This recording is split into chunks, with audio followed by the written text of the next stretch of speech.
Buongiorno, ben ritrovati, siamo in diretta come sempre in primo piano oggi la cronaca con due fatti avvenuti nel Trevigiano, una tragedia poco fa, circa un'oretta fa, a Vaglio di Roncade, un uomo è morto cadendo nel fossato, ce ne parlerà il nostro Christian Arboit che è andato, si è recato sul posto, ma poi anche un'operazione dei carabinieri di Conegliano. Io vedo subito, lo vedo sullo schermo, il nostro Christian Arboit. Christian, buongiorno. Sì, buongiorno Daniela, buongiorno a te e a tutti i telespettatori di Antena 3. Mi trovo qui davanti al comando provinciale dei Carabinieri di Treviso in via Cornarotta. Faremo il punto di diversi fatti di cronaca, già li hai preannunciati.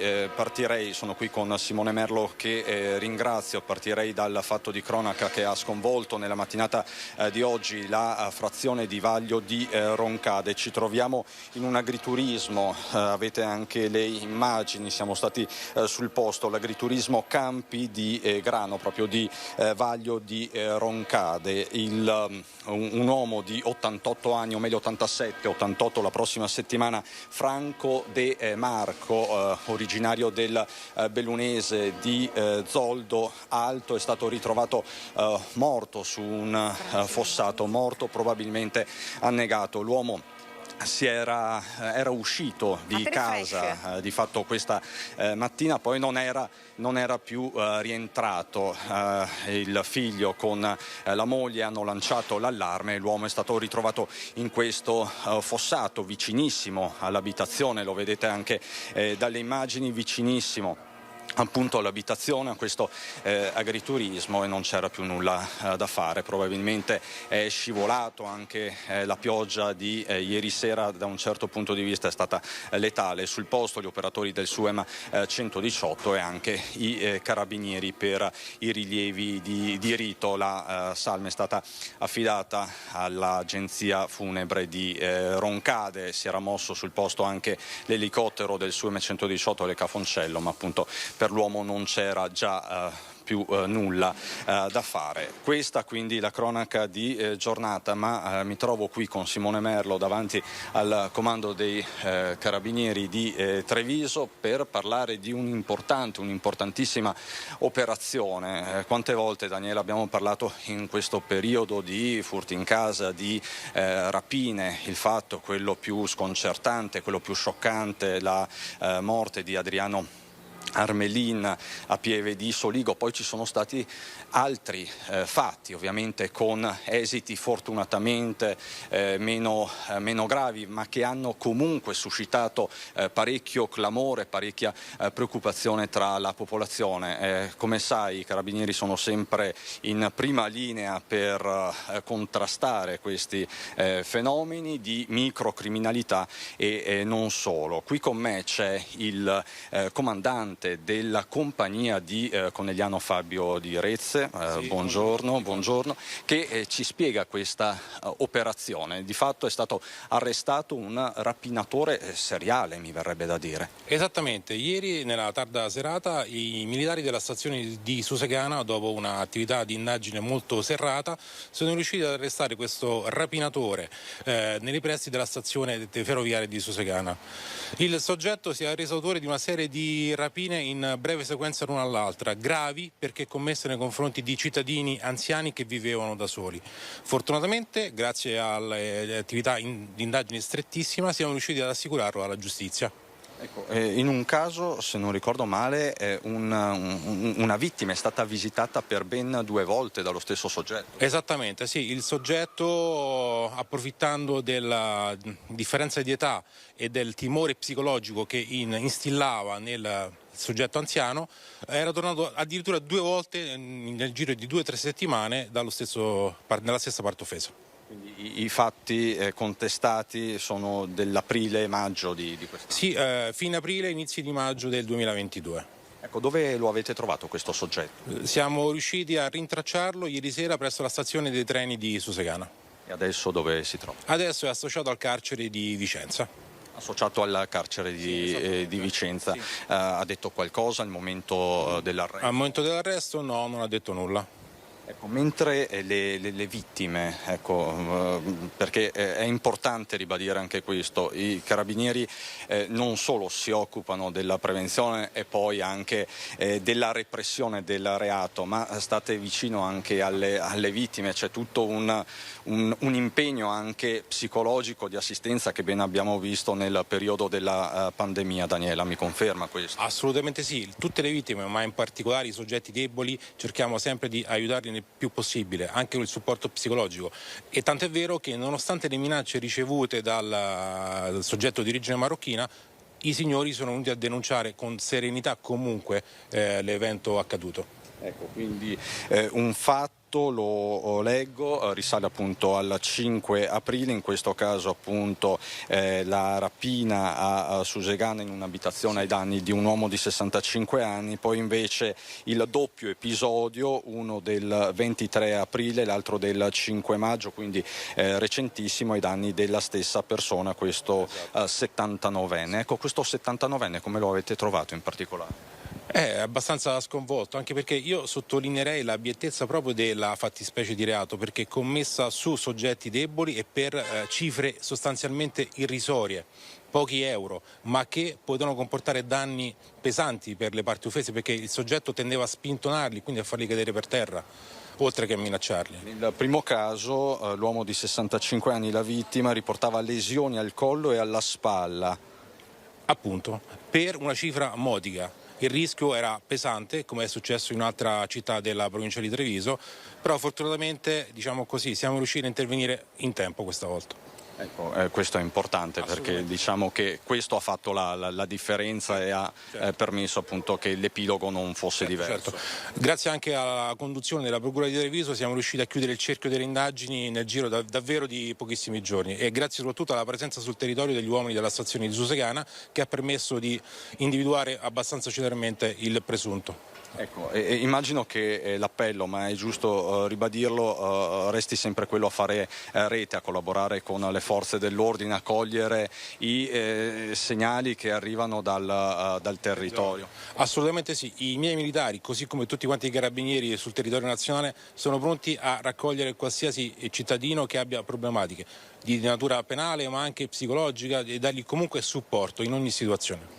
Come sempre gli anziani poi sono nel mirino, tra l'altro sta arrivando anche l'estate, sappiamo che è un periodo particolarmente delicato questo. Di solito sì, purtroppo, ma cercheremo di essere sempre più presenti sul territorio, anche per quello. Ecco, in termini di forze, di uomini impegnati, di mezzi, com'è la situazione, comandante?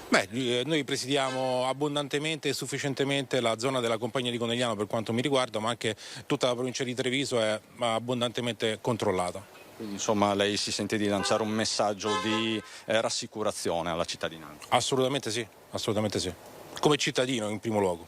Grazie comandante, grazie. Cristian. Davvero, ecco, questa l'operazione condotta dai carabinieri di Treviso. Daniela. Ecco Cristian, ovviamente insomma, l'appello lanciato più volte dai carabinieri è quello insomma, ai cittadini, lo stavi dicendo anche tu, di prestare massima attenzione soprattutto agli anziani, lo hanno detto più volte i carabinieri, insomma attenzione, non aprite, non fidatevi, sono persone conosciute, abbiamo visto insomma in questi due casi, ma purtroppo come hai ricordato tu anche fatti più gravi, quindi insomma rilanciare nuovamente questo appello attraverso la nostra emittente insomma a tutti, non solo agli anziani ma soprattutto a loro.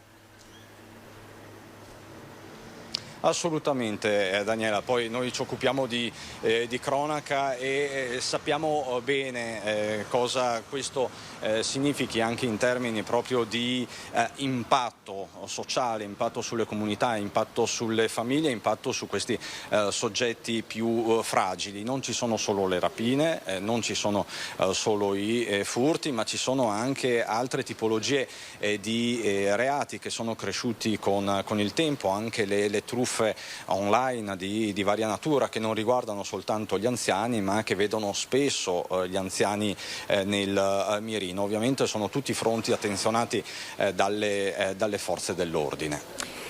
Cristian, ti ringrazio, grazie davvero, grazie a te, grazie a Simone Merlo per questa diretta e grazie anche al comandante per averci parlato di questo arresto importante nel Coneglianese. Grazie davvero, grazie e buon lavoro Cristian. Noi andiamo avanti dunque con questa diretta, io lo vedo già sullo schermo, il sindaco di Treviso Mario Conte, buongiorno. Buongiorno e grazie per l'invito. Sindaco, dunque abbiamo aperto con la cronaca, a parte la tragedia purtroppo di Roncade, ma anche con questo arresto di un rapinatore seriale ai danni di anziani, un'altra operazione importante dei carabinieri per far percepire maggiore sicurezza ai cittadini, soprattutto in questo periodo. Sindaco, con lei vorrei riproporre un po' la questione delle baby gang, perché è un fenomeno che sta crescendo e che preoccupa i cittadini, preoccupa la gente, preoccupa le famiglie.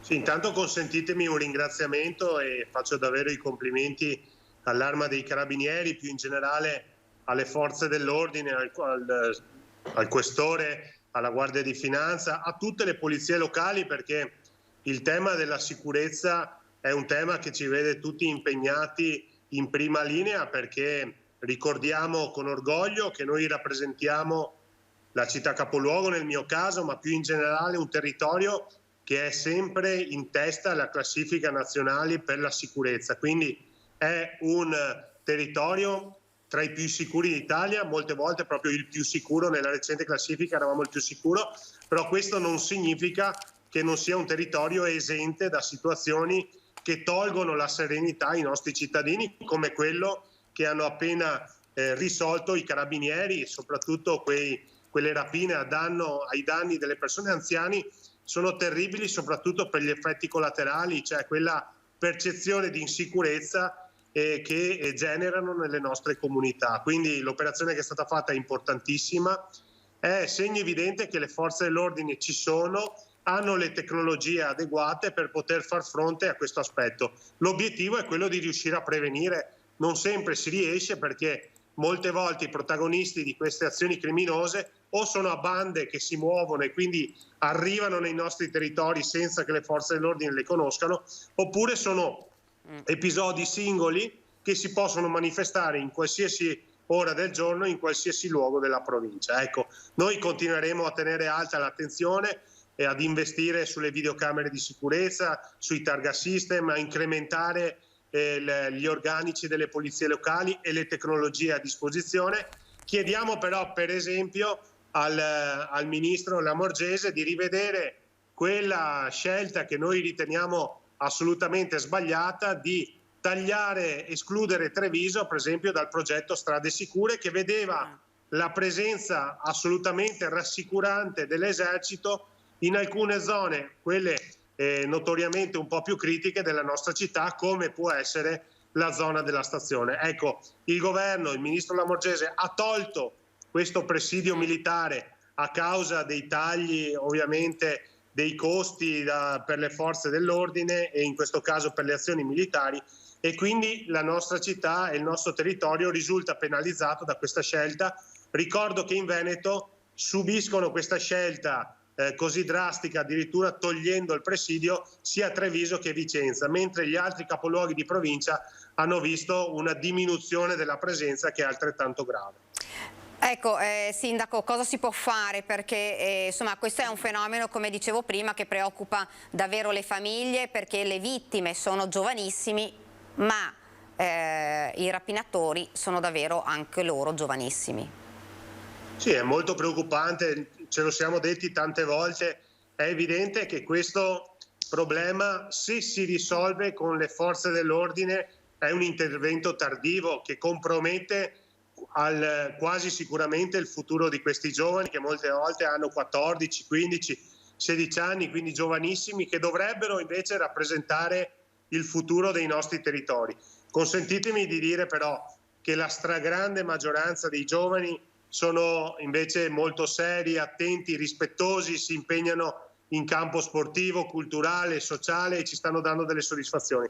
C'è una fascia di questi giovani che combatte la noia in questo modo. Noi lì vogliamo intervenire, lo stiamo facendo certamente con dei corsi di educazione civica, certamente con tante proposte culturali e sportive, però molte volte non basta, perché le cattive compagnie generano poi questo tipo di comportamenti. Allora noi da questo punto di vista dobbiamo sensibilizzare le famiglie, perché ognuno di noi deve farsi la domanda e porsi il dubbio che il proprio figlio al sabato pomeriggio può essere uno dei protagonisti di queste azioni. Poi meglio se non lo è, però se lo fosse è importante interagire con le istituzioni proprio in aiuto al figlio, per evitare che si vada a mettere nei guai con le forze dell'ordine. Perché ricordo che una volta compiuto l'atto criminoso ne consegue una denuncia e ne consegue una condanna, che resterà poi una cicatrice a vita nella fedina penale di questo ragazzo e soprattutto anche nella coscienza e nella sensibilità delle vittime. Ecco. Quindi noi vogliamo cercare di prevenire. Io riprenderò a dialogare con i giovani, perché io sono il primo tifoso dei giovani, dei miei giovani concittadini. Loro però mi devono aiutare, nel senso che devono essere loro stessi a segnalare se c'è qualche amico, qualche compagno di classe che è un po' sopra le righe, perché va aiutato. Ecco, Sindaco, parlavamo di potenziamento un po' dei controlli nelle zone, quelle di Treviso, che sono considerate maggiormente a rischio, come via Roma in questo caso. Insomma, l'esercito in questo momento non c'è, non so, chiederete, potenzierete i vigili urbani, farete qualcosa, chiederete alle forze dell'ordine, insomma, magari un presidio fisso?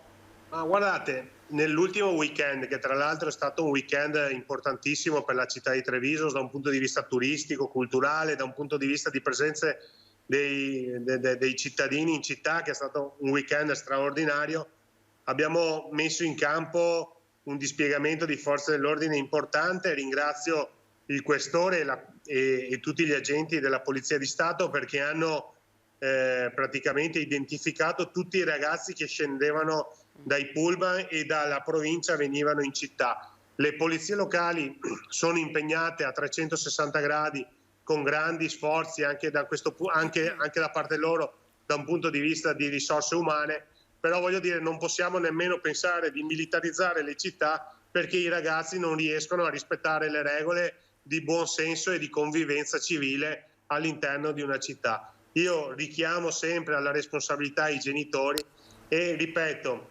non diamo per scontato che i nostri figli siano esenti da questi comportamenti, perché sono figli di qualcuno quei ragazzi che vengono in città, e ogni volta che convochiamo i genitori dei ragazzi che sono stati fermati e identificati, cadono dalle nuvole come se per loro fosse impossibile l'ipotesi che il proprio figlio potesse fare certi tipi di azione. È un momento delicato per questi ragazzi, perché è una fase delicata della loro vita e arrivano da 2 anni di pandemia, ma è una fase delicata e anche di grande crescita dei nostri territori, che non può essere rallentata o danneggiata da queste situazioni. Cioè qui il conto dei danni per coloro che compiono questi tipi di azioni diventa veramente caro, perché i danni all'immagine che queste baby gang fanno alle città sono inestimabili, perché nel momento in cui io mi sento dire io non vengo in città a fare acquisti perché non mi sento sicuro, o io non vado a Treviso perché ho letto nei giornali che succedono episodi di violenza, a quel punto la situazione diventa davvero molto critica e il danno d'immagine diventa molto pesante. Quindi richiameremo alle loro responsabilità i ragazzi e le loro famiglie. Chi sbaglia pagherà un conto salatissimo, chi invece decide di venire a Treviso per imparare, costruire, ridere, scherzare, divertirsi nel rispetto delle regole è ovviamente il benvenuto. Sindaco, affronterei con lei anche un altro argomento. Prima le farei vedere un servizio. Lei aveva accennato prima una Treviso, insomma, piena di gente, una Treviso viva, un boom di turisti e visitatori. Lei diceva, insomma, ci vogliono anche negozi aperti, bar aperti. Io le farei sentire per primo l'Ascom, il presidente Capraro, che dice adesso, insomma, un piano immediato per rimodulare gli orari. Sentiamo il servizio e poi lo commentiamo insieme, Sindaco. La tempistica deve essere immediata, siamo stati presi tutti di sorpresa, chi ha organizzato per primo, perché davvero l'effetto è stato importantissimo e noi prontamente ci mettiamo subito al lavoro e subito a confronto. I tempi sono strettissimi, ma credo che vada considerato almeno per alcune attività più prossime a quella sede lì, insomma. Subito al lavoro per risolvere la situazione, forse già anche dal prossimo weekend. C'è una mostra di successo da sostenere, una città che torna a riempirsi, e le parole di ieri del sindaco Mario Conte, spiace vedere 300 metri di coda davanti a un museo e nessun bar aperto, non cadono oggi nel vuoto. Ascom ammette che il boom del weekend ha sorpreso per prima proprio la categoria, ma raccoglie l'appello. Ringrazio il sindaco Conte per l'invito che fa e su questo sarà l'occasione subito di condividere, perché è chiaro che questi sono servizi. Confronto da attivare subito con gli associati e con il museo, dalle aperture serali a quelle domenicali nella zona del Bailo. Eventuali orari, eventuali modalità diverse di fruizione, tempi più lunghi la sera, credo che vada incontro alle esigenze anche di una città che pian piano si sta ripopolando. Ne parleremo tra di noi e soprattutto ne parleremo tra di noi con il museo per condividere, perché probabilmente alcune serate possono essere organizzate e capire gli orari nei weekend e durante la settimana, che possono avere delle fruizioni diverse. Anche le pause pranzo possono essere in alcuni giorni considerate in maniera diversa. Resta però un grosso ostacolo chiamato carenza di personale, un problema che costringe alcuni bar, anche a Treviso, a organizzare orari ridotti, esattamente il contrario di quanto è necessario fare ora. Tante le concause, una sola l'esigenza. C'è bisogno di interventi a monte, di interventi strutturali che riportino, ma non solo i nostri giovani, quelli che erano i nostri collaboratori, a tornare ad lavorare in un settore che è sicuramente particolarmente impegnativo, perché certo si lavora la sera, certo si lavora nel fine settimana, ma che deve trovare delle soddisfazioni che in questo momento evidentemente mancano. Il numero 1 di Ascom però chiede agli esercenti un sacrificio in più per far partire la stagione nel migliore dei modi. Per questo è cruciale nelle prossime ore coordinarsi e preparare un piano. Considerato tutti questi aspetti, al lavoro subito. Sindaco, al lavoro subito. No, però guardate, intanto ringrazio il presidente di Ascom, Federico Capraro, per la sua analisi lucida, corretta e la sua grande disponibilità che manifesta ogni giorno attraverso la sua professionalità. Però ci tenevo a dire che non voleva assolutamente essere una polemica la mia, perché siamo tutti reduci da 2 anni di incertezza, di pandemia, di restrizioni, dove ci siamo visti crollare le certezze e le programmazioni. Oggi noi come amministrazione ci siamo impegnati tantissimo per rimodulare, ricostruire, riproporre una programmazione culturale, turistica, basata sulle mostre, sugli eventi, sui festival, sugli eventi sportivi, sugli eventi enogastronomici. Di fatto abbiamo un calendario che 365 giorni all'anno offre un'opportunità per la nostra città. Abbiamo messo in campo una promozione turistica col consorzio del Prosecco, con Ryanair, che sta portando dei risultati straordinari. È ovvio che prima di chiedere uno sforzo alle attività commerciali che offrono i servizi ai nostri turisti, gli imprenditori che sono reduci da un periodo complicato vogliono prima vedere i risultati. Ecco, adesso i risultati si stanno vedendo, perché c'è stato un weekend straordinario che però è stato preceduto da tanti altri weekend di grande successo. La città il lunedì, il martedì, il mercoledì, il giovedì, il venerdì, non solo nei weekend, è piena di turisti. Proprio io, rientrando in ufficio, ho incontrato un gruppo di francesi, un gruppo di tedeschi, un gruppo di Reggio Emilia, tanti cicloturisti, e la cosa che mi dicevano, che mi ha riempito particolarmente di gioia, è che in questi giorni non hanno trovato una camera libera in città durante la settimana, quindi non è un turismo soltanto nel weekend. Però voglio dire, adesso che i risultati si stanno vedendo, che le presenze in città sono tornate abbondanti, che le previsioni sono altrettanto buone, è il tempo di fare un salto di mentalità, cambiare la marcia e impegnarci tutti un po' di più per garantire anche quegli standard di servizio che poi sono fondamentali per lasciare dentro il cuore dei turisti, dei visitatori, quell'emozione che fa sì che tornino. Quindi ringrazio Capraro, ringrazio davvero tutti, anche coloro che erano aperti domenica, perché in realtà erano tanti quelli aperti. Sindaco, però prima di lasciarla c'è un ma, nel senso che ad esempio Veneto Imprese Unite dice insomma le nostre aziende non sono interruttori che si possono spegnere e accendere a piacimento. Le farei vedere anche questo servizio, poi vorrei commentarlo con lei.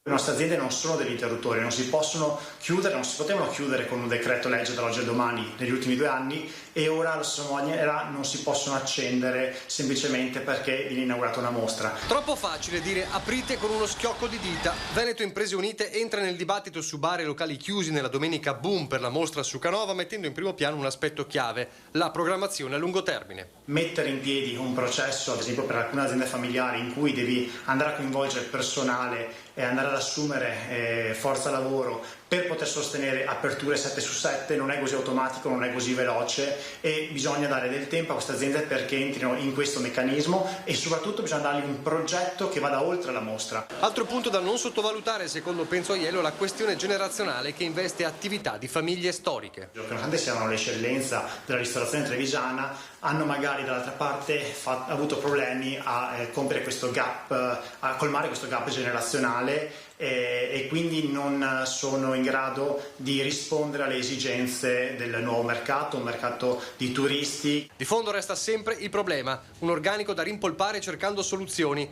In questi giorni Veneto Imprese Unite si confronterà con alcuni parlamentari del territorio, a cui presenteremo una bozza di emendamento per aiutare le aziende appunto a reperire personale e invogliare le persone a tornare a lavorare nella ristorazione. Sindaco. Tempo a disposizione, perché se devo stare qui a presentare tutta la programmazione culturale, sportiva, ci metto fino al TG di questa sera delle 19:30, ma lo faccio volentieri. Ma banalmente dico che mentre inauguravamo la mostra del Canova, possiamo già parlare della mostra di Paris-Bordon, possiamo parlare di un evento internazionale del rugby, possiamo parlare del Giro d'Italia, possiamo parlare della programmazione con Ryanair, possiamo parlare della rete dei festival. Quindi la programmazione a lungo termine c'è, e ringrazio Treviso Imprese Riunite soprattutto perché ha acceso i riflettori su quello che è il vero problema del tenere aperto, che sono costi di gestione e reperimento del personale, perché non andrei invece a parlare della programmazione culturale della città, perché uno è condivisa anche con loro e la conoscono bene, 2 è una programmazione che mi sento di dire è straordinaria, perché noi da qui ai prossimi 12 mesi sappiamo già calendarizzare tutti gli eventi che sono previsti, che hanno una portanza di tipo nazionale, internazionale, di tipo turistico. Quindi voglio dire, noi siamo qui ovviamente per rispondere a quelle che sono le esigenze della nostra comunità, non soltanto dei commercianti ma anche dei residenti, anche dei turisti e certamente dei commercianti.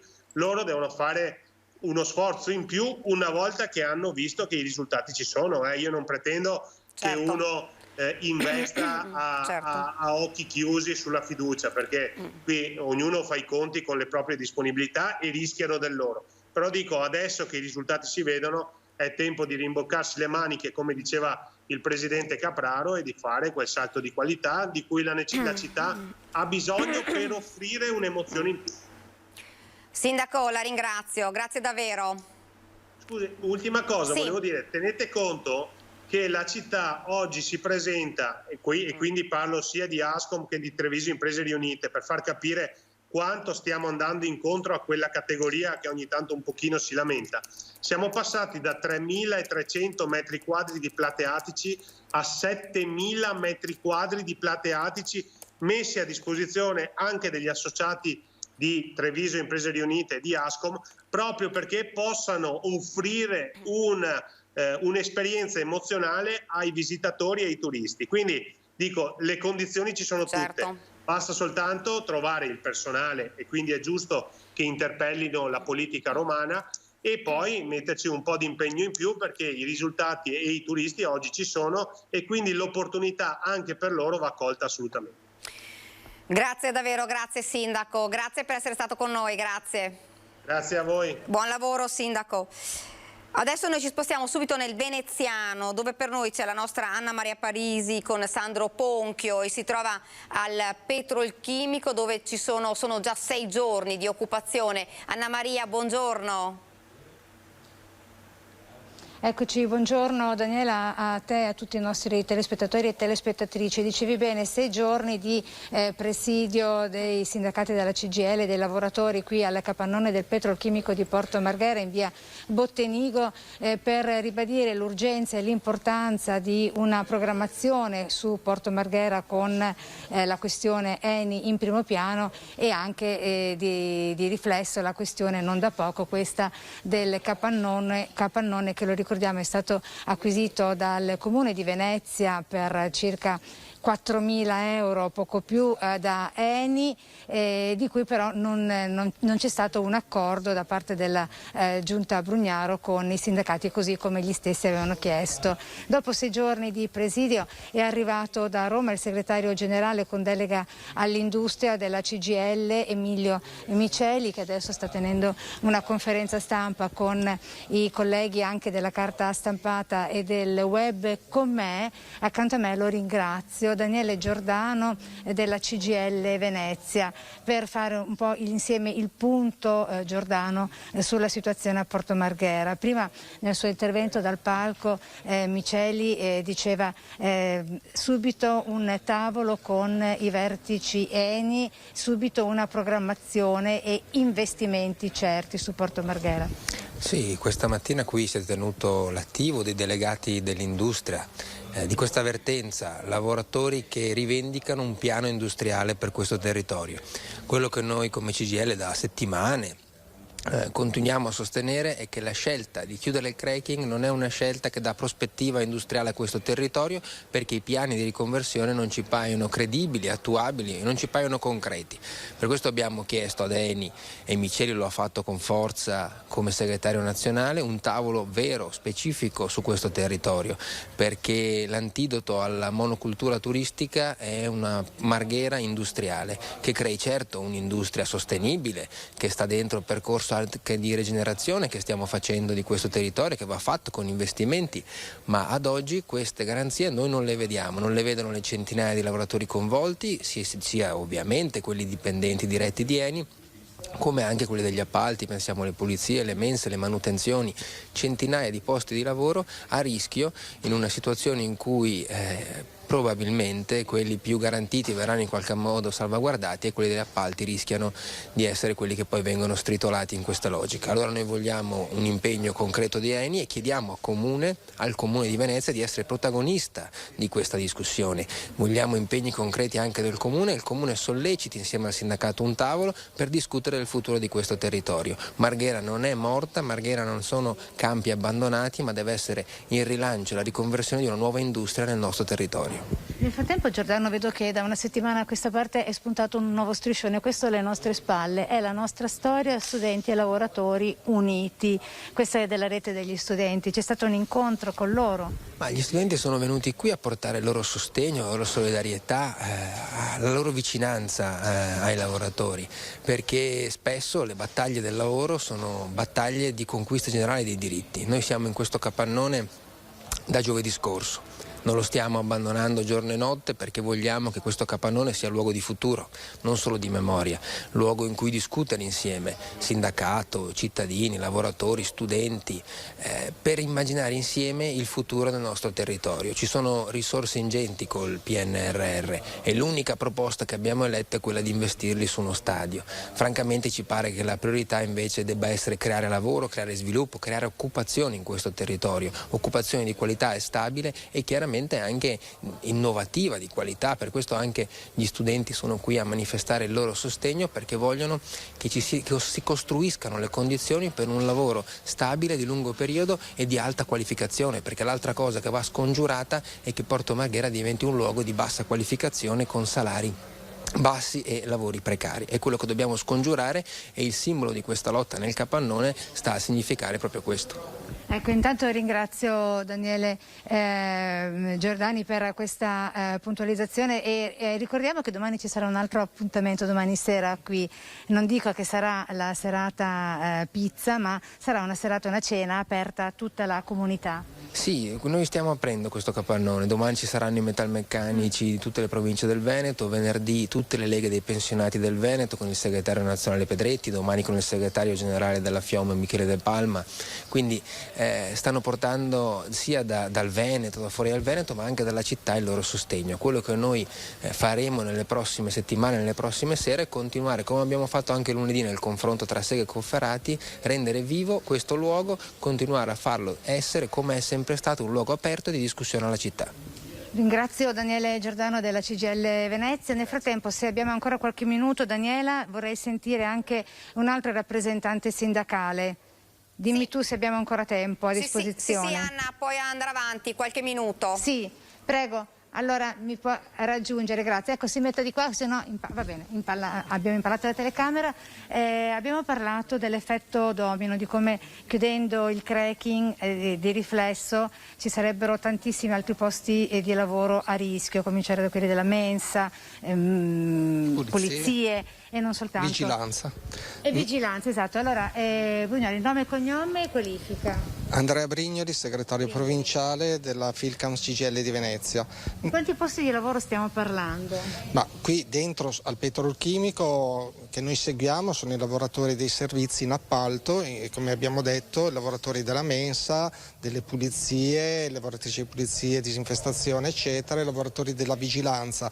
Parliamo di un centinaio di lavoratori in tutto, che ovviamente a chiudersi un impianto, se va a chiudersi un impianto così importante non serviranno più tutti gli addetti che ci sono attualmente in mensa, in vigilanza e nelle pulizie. Drasticamente il numero andrà a calare e si perderanno molti posti di lavoro e la maggior parte degli addetti di questi settori, soprattutto nella mensa e nelle pulizie, sono anche donne e tra l'altro monoreddito, con un'età che non gli consentirebbe neanche di rimettersi in gioco nel mercato produttivo e neanche poter andare in pensione, e quindi c'è una fortissima preoccupazione e non c'è una risposta a tutto questo. Noi non possiamo vivere soltanto di turismo, noi seguiamo anche i lavoratori del turismo per esempio e quelli del commercio.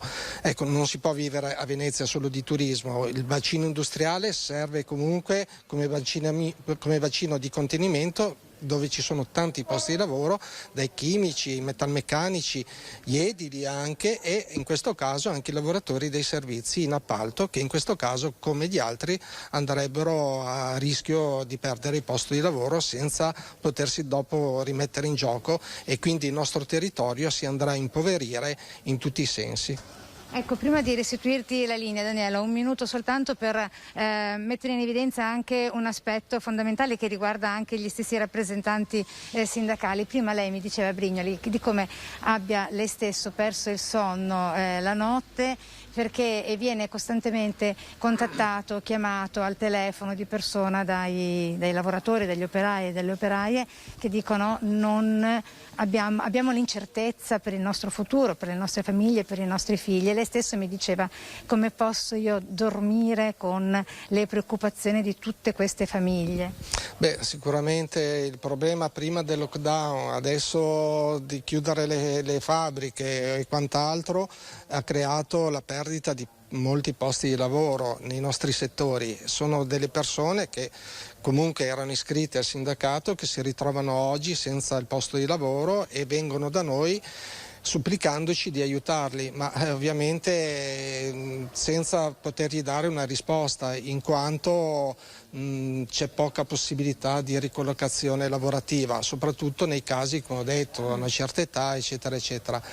E detto questo, comunque il problema soprattutto anche per i nostri giovani, che anche loro non trovano spazio, o se trovano lavoro è lavoro sfruttato, lavoro mal pagato e senza una certezza di contratto, cioè contratti precari e quant'altro. Dunque non c'è neanche la possibilità di costruirsi un futuro. Insomma, c'è una situazione grave nel nostro territorio, ma direi grave proprio a livello nazionale. Noi chiediamo delle risposte alle istituzioni, ai politici, ai dirigenti delle grandi società come in questo caso Eni, e ci rendiamo conto che non ci arrivano risposte, ma non ci sono neanche dei progetti credibili, perché per l'amor di Dio qualcuno dice basta le fabbriche, va bene, chiudiamo le fabbriche, a posto delle fabbriche che cosa c'è? Il deserto, l'abbiamo visto nella parte alta degli azotati, hanno chiuso le fabbriche e sono là rimaste chiuse, non hanno costruito null'altro a posto di questo. Allora siamo in una situazione che non ci possiamo permettere di dire no alle fabbriche perché inquinano, quando in realtà questa industria è al massimo dei livelli della sicurezza e dell'inquinamento. No alle fabbriche, no ai gasdotti, no agli inceneritori, no alle grandi navi, no al palalumiere famoso di Christian Dior che doveva essere costruito. Insomma, ma è un'occasione persa. Allora di cosa parliamo? Queste sono situazioni che andrebbero a garantire, se invece ci fosse un progetto o delle alternative credibili, i posti di lavoro, ma non c'è niente di tutto questo in questo momento. Chiudono e basta. Ecco, lei ha fatto una sintesi molto chiara di tutto. Prima di restituirti la linea, allora ricapitolando Daniela, sì, da qui si riparte, si chiedono con i sindacati un nuovo incontro con Eni per investimenti per una chimica certa dal punto di vista lavorativo e più sicura anche per l'ambiente e per le famiglie che vivono qui. Da Porto Marghera è tutto, la linea può tornare a te. Grazie davvero Anna Maria, grazie anche ai tuoi ospiti. Ci fermiamo qualche istante di pubblicità e torniamo in studio.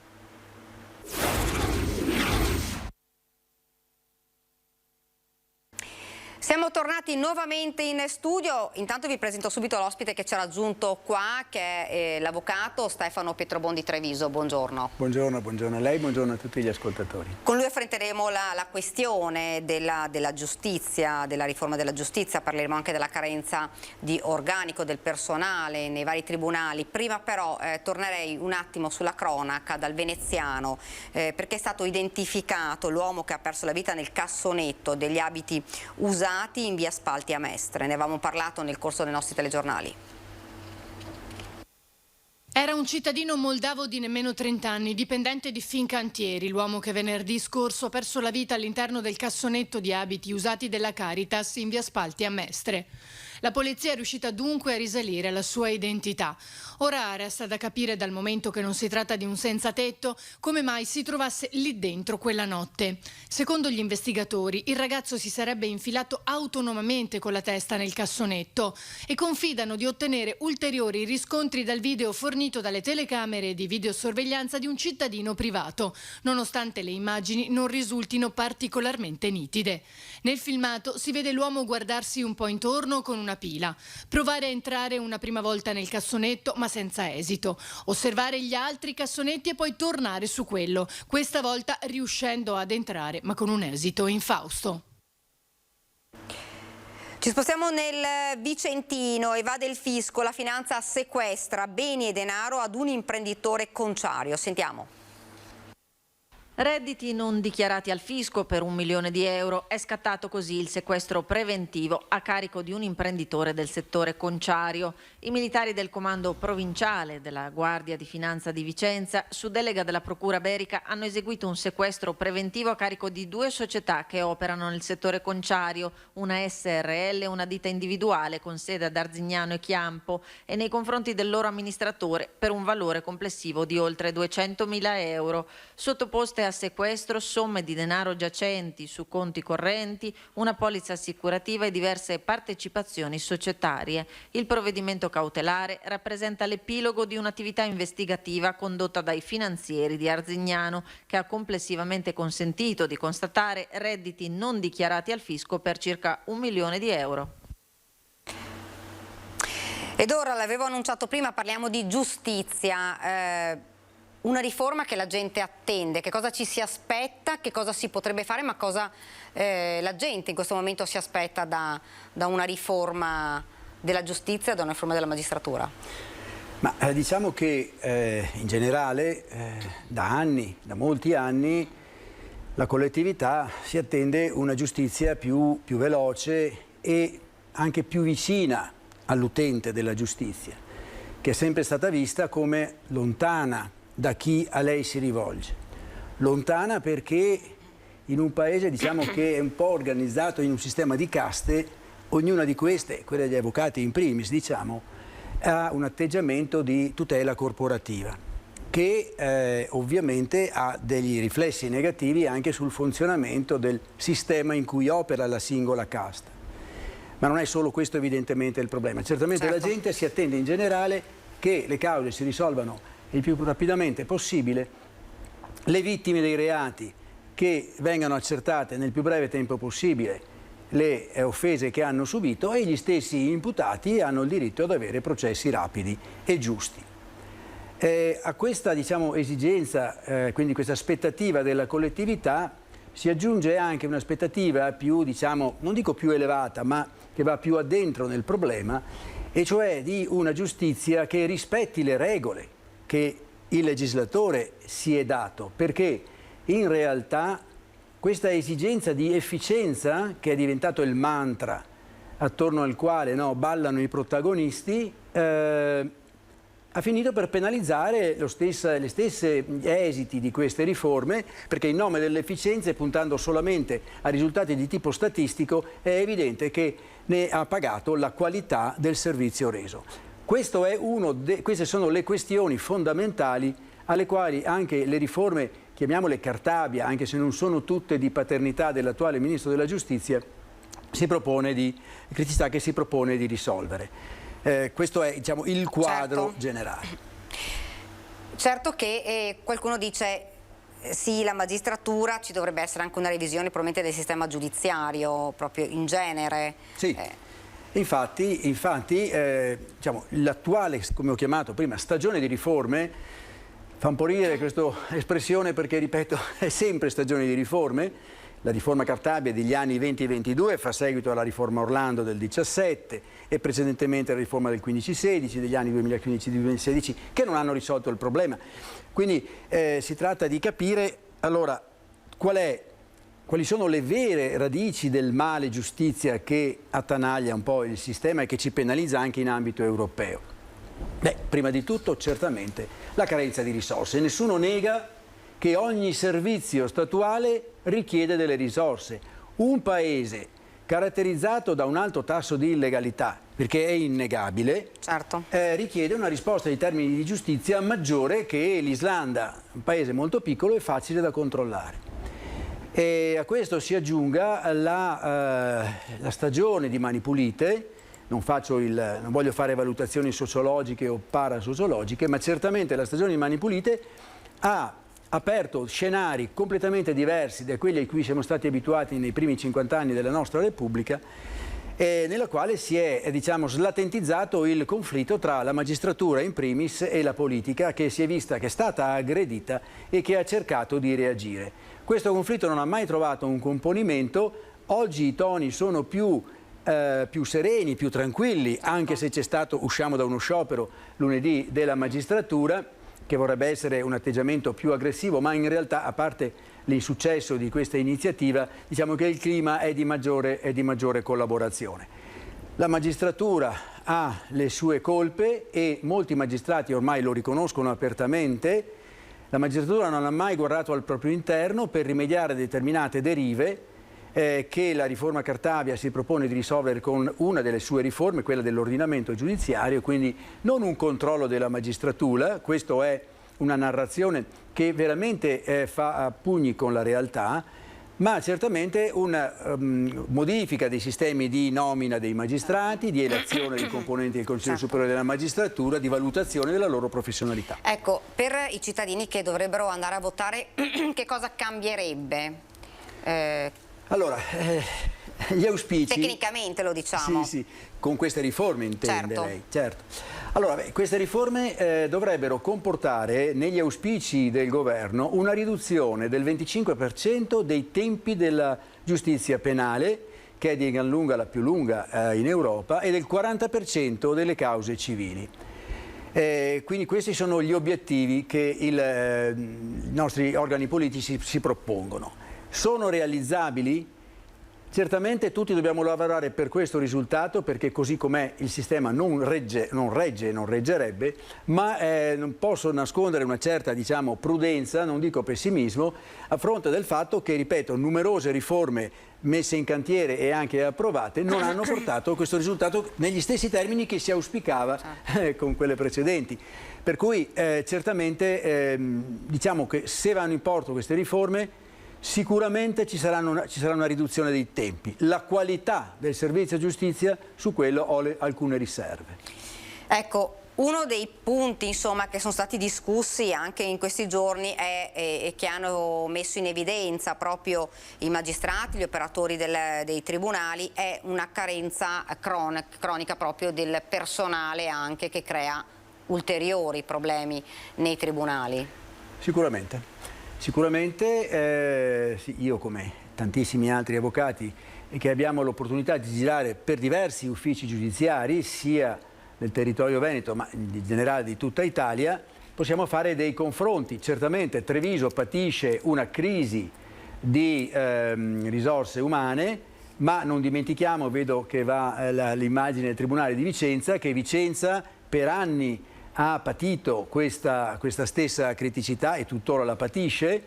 Alcuni uffici del Tribunale di Venezia, cito per tutti l'ufficio del giudice delle indagini preliminari, sta subendo un'emorragia drammatica di personale e fa fronte alle esigenze, lo posso dire, anche se certamente c'è il buono e il cattivo, fa fronte con un notevole sacrificio da parte soprattutto della vecchia guardia. Ma quando la vecchia guardia andrà in pensione, non essendo stato assicurato una continuità di assunzioni, si creerà uno iato di esperienze tra quello che conoscono, quelli che ora si avvicinano alla quiescenza, e quelli che, arrivati da poco, ancora non hanno l'esperienza sufficiente per far fronte. Ripeto, riguarda soprattutto a Treviso il personale amministrativo, non il personale della magistratura. Ecco, Avvocato, la cosa che insomma più sentono i cittadini è una percezione insomma di insicurezza anche nei confronti proprio della magistratura. Secondo lei la sente, insomma, lei insomma, è in tribunale, nei processi, è a contatto proprio con i cittadini che affrontano dei processi, delle udienze. Che cosa pensa lei di questo? A Vicenza dicevano, insomma, dobbiamo un po' riguadagnarci un po' la fiducia dei cittadini. Sì, è apprezzabile che, come ho detto anche prima, no, che molti settori della magistratura siano consapevoli di questo crollo di credibilità e di fiducia. Certamente il nome Palamara riassume un poco il problema. Con tutti gli eccessi anche di queste sue propalazioni, certamente ha aperto, non il vaso di Pandora purtroppo, ma ha aperto una sentina di mali della magistratura a cui la riforma vuole appunto porre rimedio, ma che arriva tardi. Cioè arriva tardi nel senso che è maggiore il terreno che il percorso che la magistratura, ma non solo, tutti gli operatori della giustizia devono compiere per far sì che il cittadino entri nelle aule di giustizia pensando che ragionevolmente avrà giustizia in termini di qualità e di durata. Anche noi avvocati abbiamo le nostre responsabilità, perché lo sappiamo tutti, spesso quando si perde si dà la colpa al magistrato che non ha capito e che non legge le carte. Anche questa è una narrazione assolutamente becera, perché è incompleta, quantomeno incompleta, se non del tutto ingiusta. Conosco tanti magistrati che si sacrificano per cercare di porre delle pezze, diciamo, alle falle del sistema. Ecco, infatti mi ha anticipato un po' la domanda, era quella un po' il risvolto di tutto questo nel lavoro degli avvocati, insomma.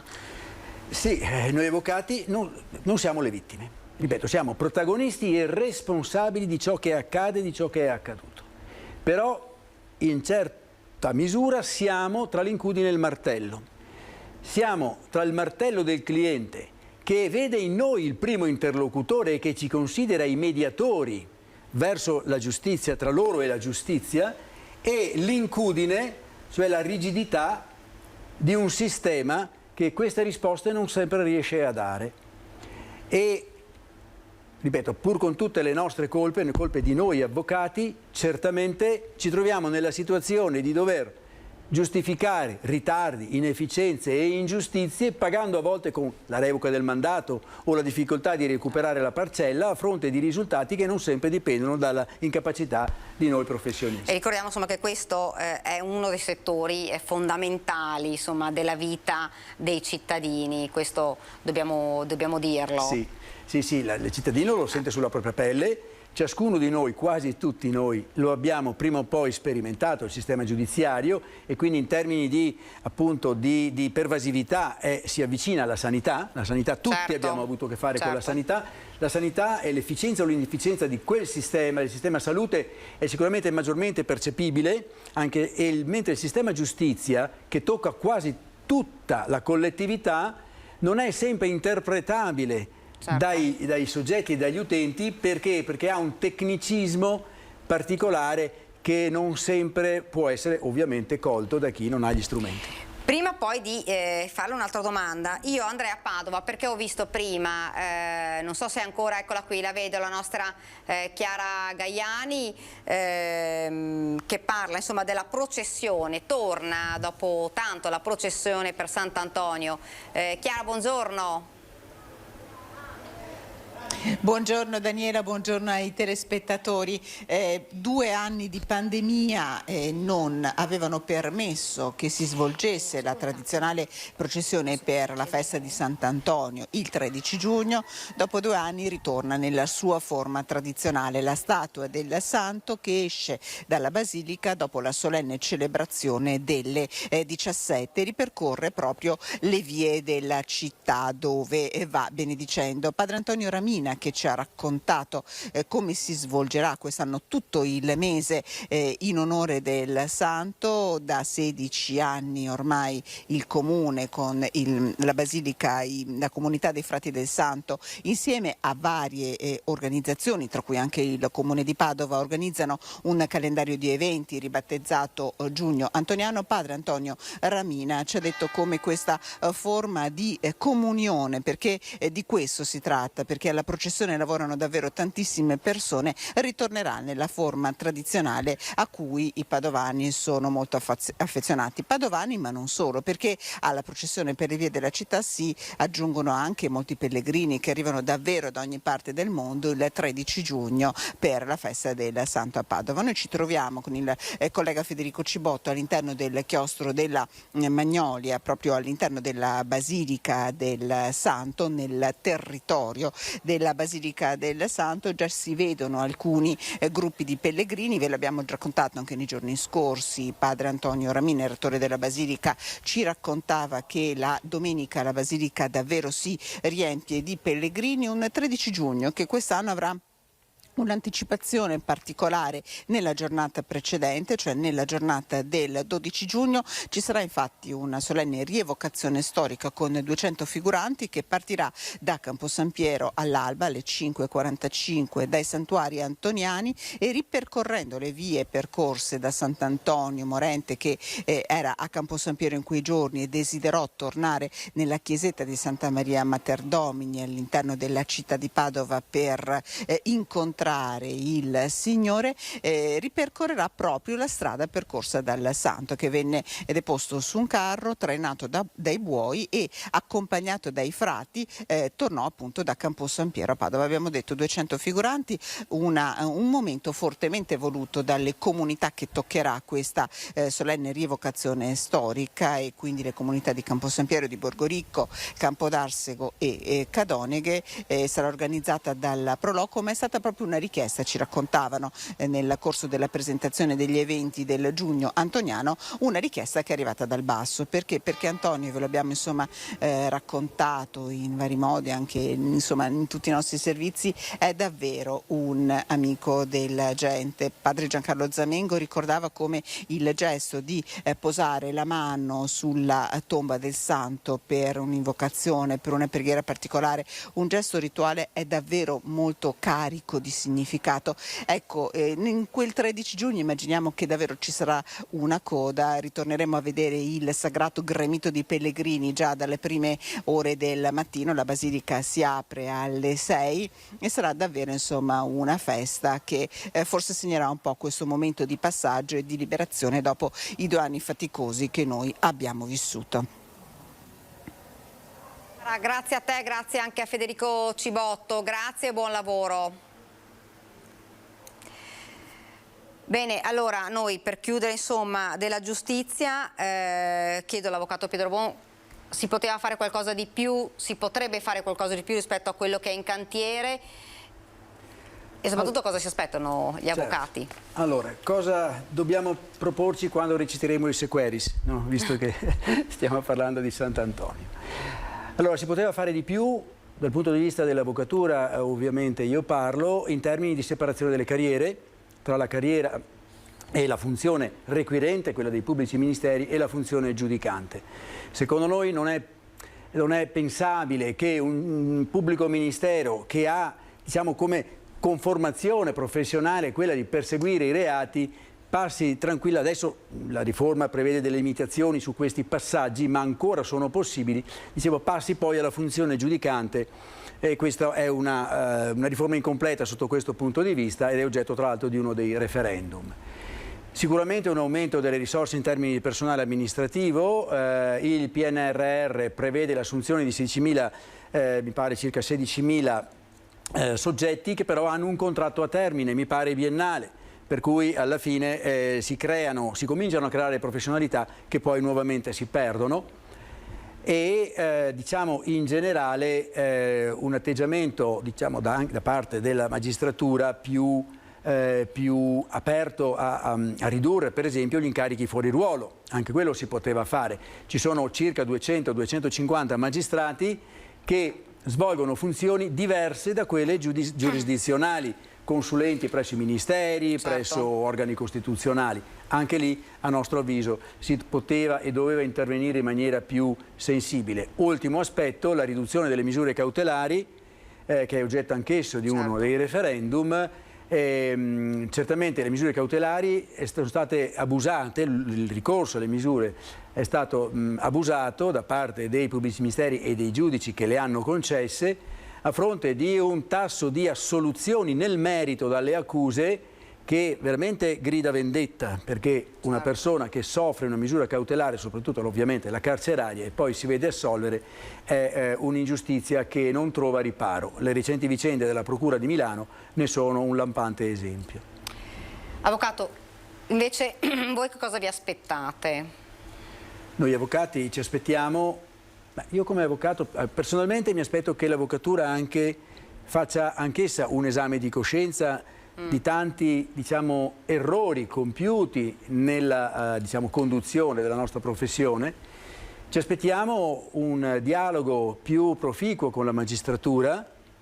La più parte dei magistrati sono persone molto competenti, la competenza dei magistrati mediamente è superiore a quella degli avvocati, non temo smentite. E sono anche disponibili a dialogare con noi per trovare delle soluzioni. Quindi certo, ecco, i toni oltranzisti assunti dall'una e dall'altra parte non facilitano il dialogo. Avvocato, io la ringrazio davvero per essere stato con noi, anche perché insomma è un argomento che tocca, come abbiamo detto, insomma, la gran parte dei cittadini, bene o male, insomma, per una cosa anche insomma poco importante, però insomma il Tribunale l'hanno toccato tanti cittadini, quindi si spera davvero che si possa fare un passo avanti e possa cambiare un po' un sistema che evidentemente non dà nemmeno tanta sicurezza più ai cittadini. Sì. Quindi avvocato, sicurezza non in termini di sicurezza pubblica, certo, ecco, no, si è inteso, la sicurezza pubblica è competenza... No, certo, è tutta un'altra cosa, certo, ovviamente. Scusi, dottoressa, ma no, ecco, certo, è giusto che il telespettatore distingua i due aspetti della sicurezza. Esatto. Io la ringrazio per essere stato con noi, insomma speriamo dopo il referendum di poter anche arrivare ad un punto e capire magari insieme a lei quale sarà poi il cambiamento immediato o meno. Sarà per me un piacere e anche un dovere di informazione a tutti i miei concittadini. Grazie davvero, grazie a avvocato. Grazie. Noi andiamo avanti perché io ho visto che era già sullo schermo, ecco qua, la vedo, Katia Morellato, referente violenza di genere, ULSS 2 Marca Trevigiana, buongiorno. Buongiorno a tutte e a tutti. Buongiorno, sì, insomma parliamo di un argomento, dottoressa, che purtroppo in questi mesi insomma è stato davvero al centro della cronaca, con purtroppo tantissimi casi, un fenomeno che è in crescita dopo i 2 anni di pandemia, di violenza contro le donne, purtroppo violenza che poi è sfociata anche in femminicidi. Si sta insomma lavorando, si stanno facendo tante iniziative, una rete importante con le istituzioni, le forze dell'ordine, l'ASL, insomma per cercare se possibile di arginare questo fenomeno e per cercare di salvare anche solo una donna, e anche solo quella è una grande battaglia vinta. Sì, ha ragione, per fortuna c'è una rete molto funzionante, una rete che corrisponde praticamente a un paracadute, no? E funziona appunto quando è aperto, quando tutte le persone collaborano. Abbiamo fatto incontri anche online. Durante la fase di pandemia abbiamo fatto dei corsi di formazione grazie ai fondi previsti dalla Regione con il contributo del CREO, della Fondazione Scuola Sanità Pubblica, formazione a tutti i medici, agli infermieri e a tutte le altre figure professionali che sono coinvolte nella rete, perché la rete è composta non solo da medici e mediche, infermieri e infermiere di pronto soccorsi, ma anche dalle operatrici e centri di violenza, dalle forze dell'ordine, polizia e carabinieri in prima fila, dai medici di medicina generale, pediatri libera scelta, i vari operatori che sono sul territorio, enti sociali, quindi comuni e quant'altro. Il Comune di Treviso in particolare è molto attivo in questo senso, tant'è che con il tavolo interistituzionale, che già funziona da 2 anni, sono stati fatti corsi anche nelle scuole, perché è importante coinvolgere gli studenti, i ragazzi e le ragazze che già in una fase precoce possono essere educati al rispetto dell'altro, rispetto appunto del genere. E anche ieri sera, faccio un esempio, abbiamo fatto un incontro per esempio con i farmacisti di Treviso, un bellissimo incontro in cui c'era anche la medica legale, c'erano le forze dell'ordine e era un incontro ovviamente in questo caso informativo, più avanti se ne faranno altri di tipo invece divulgativo e formativo per coinvolgere più persone possibili, perché anche i farmacisti, e ieri sera erano presenti in numero importante, sono delle sentinelle del territorio, come lo possono essere i medici di famiglia o i pediatri di libera scelta, le ostetriche degli ambulatori.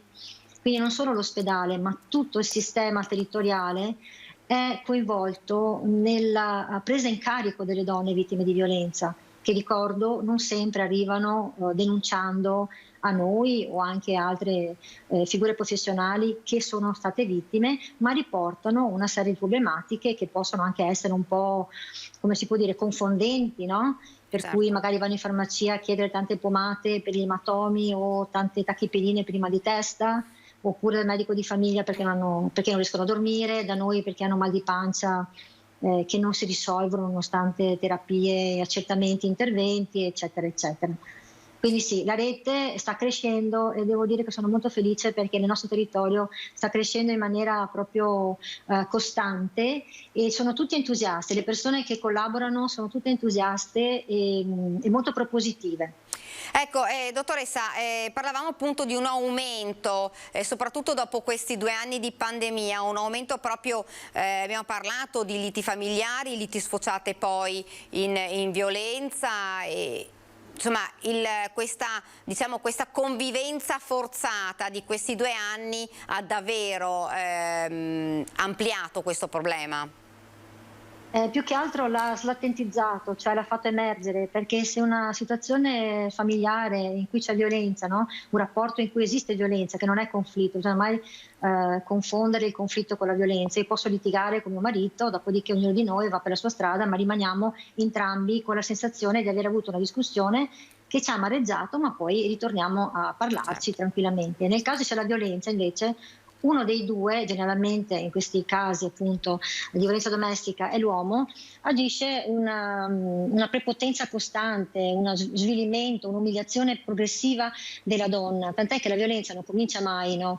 Semplicemente con uno schiaffo, spesso c'è da anni violenza psicologica, denigrazioni, offese e quant'altro, e il periodo del lockdown, che ha visto purtroppo, per motivi ovviamente contingenti, cioè l'impossibilità di queste donne di uscire di casa perché c'era una legge che ce lo impediva e perché anche i mariti le controllavano, si è visto appunto un incremento dei casi di violenze all'interno delle mura domestiche, che sono sfociate anche in un aumento dei femminicidi. Appunto il periodo del primo lockdown c'è stato un aumento importante, una riduzione degli accessi invece delle donne in tutti i pronto soccorsi, ma per i motivi che ho citato sopra, e invece dall'altro lato un aumento delle telefonate al 1522 e ai centri antiviolenza, in particolare delle donne che erano già seguite, per cui magari con le scuse tipo chiamo mia mamma, le donne chiamavano invece il centro, oppure quando l'uomo usciva a fare la spesa o uscivano loro perché si poteva andare un singolo componente della famiglia al negozio a comprare, che ne so, gli alimentari,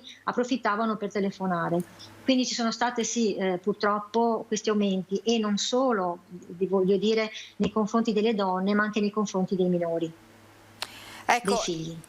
Dottoressa, non so se lei magari ha qualche dato su questo aumento di violenza nei confronti delle donne, ma anche nei confronti dei bambini, magari... Sì. Guardi, allora, i dati nazionali vedono un aumento delle telefonate appunto ai centri antiviolenza, 15-22, una variabile da 90 al 115% in più in quel periodo. Una riduzione degli accessi invece in scala nazionale in pronto soccorsi del 40%, salvo poi, una volta che il lockdown, il primo, è stato tolto, una risalita esponenziale degli accessi nei pronto soccorsi. Per quanto riguarda i numeri, parlo della nostra azienda sanitaria Marca Trevigiana numero 2, mi sono fatta mandare proprio ieri gli ultimi dati, abbiamo avuto, e qui parlo dal 2017 a ieri, abbiamo avuto 3.200 accessi di donne che hanno dichiarato, sono state poi scoperte essere vittime di violenza. È un po' più difficile indagare la violenza sui minori perché spesso non viene riconosciuta, non viene adeguatamente indagata. Spesso perché ci viene raccontato sì, i bambini erano in casa ma stavano giocando in un'altra stanza e non si sono accorti di niente.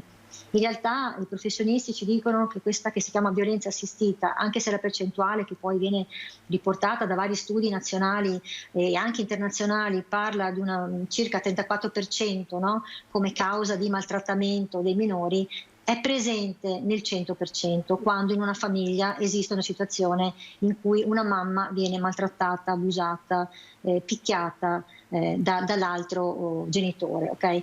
E quindi i bambini, anche se sono fuori di casa e poi rientrano, vedono la casa sottosopra, la mamma che piange, i piatti rotti e quant'altro, anche se non hanno assistito direttamente o non sono direttamente vittime, perché a volte il maltrattante colpisce anche i bambini che cercano di difendere la mamma, ecco, comunque sono sempre vittime di violenza.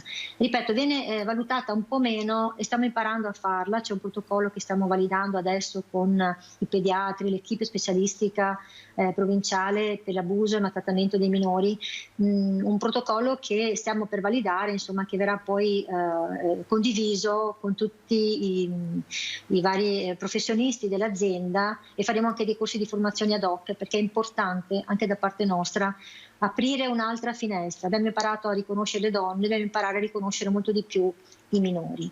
A livello nazionale comunque c'è stato un incremento importante, anche lì circa il 40-44% in più. E a livello provinciale della nostra ASL, dottoressa?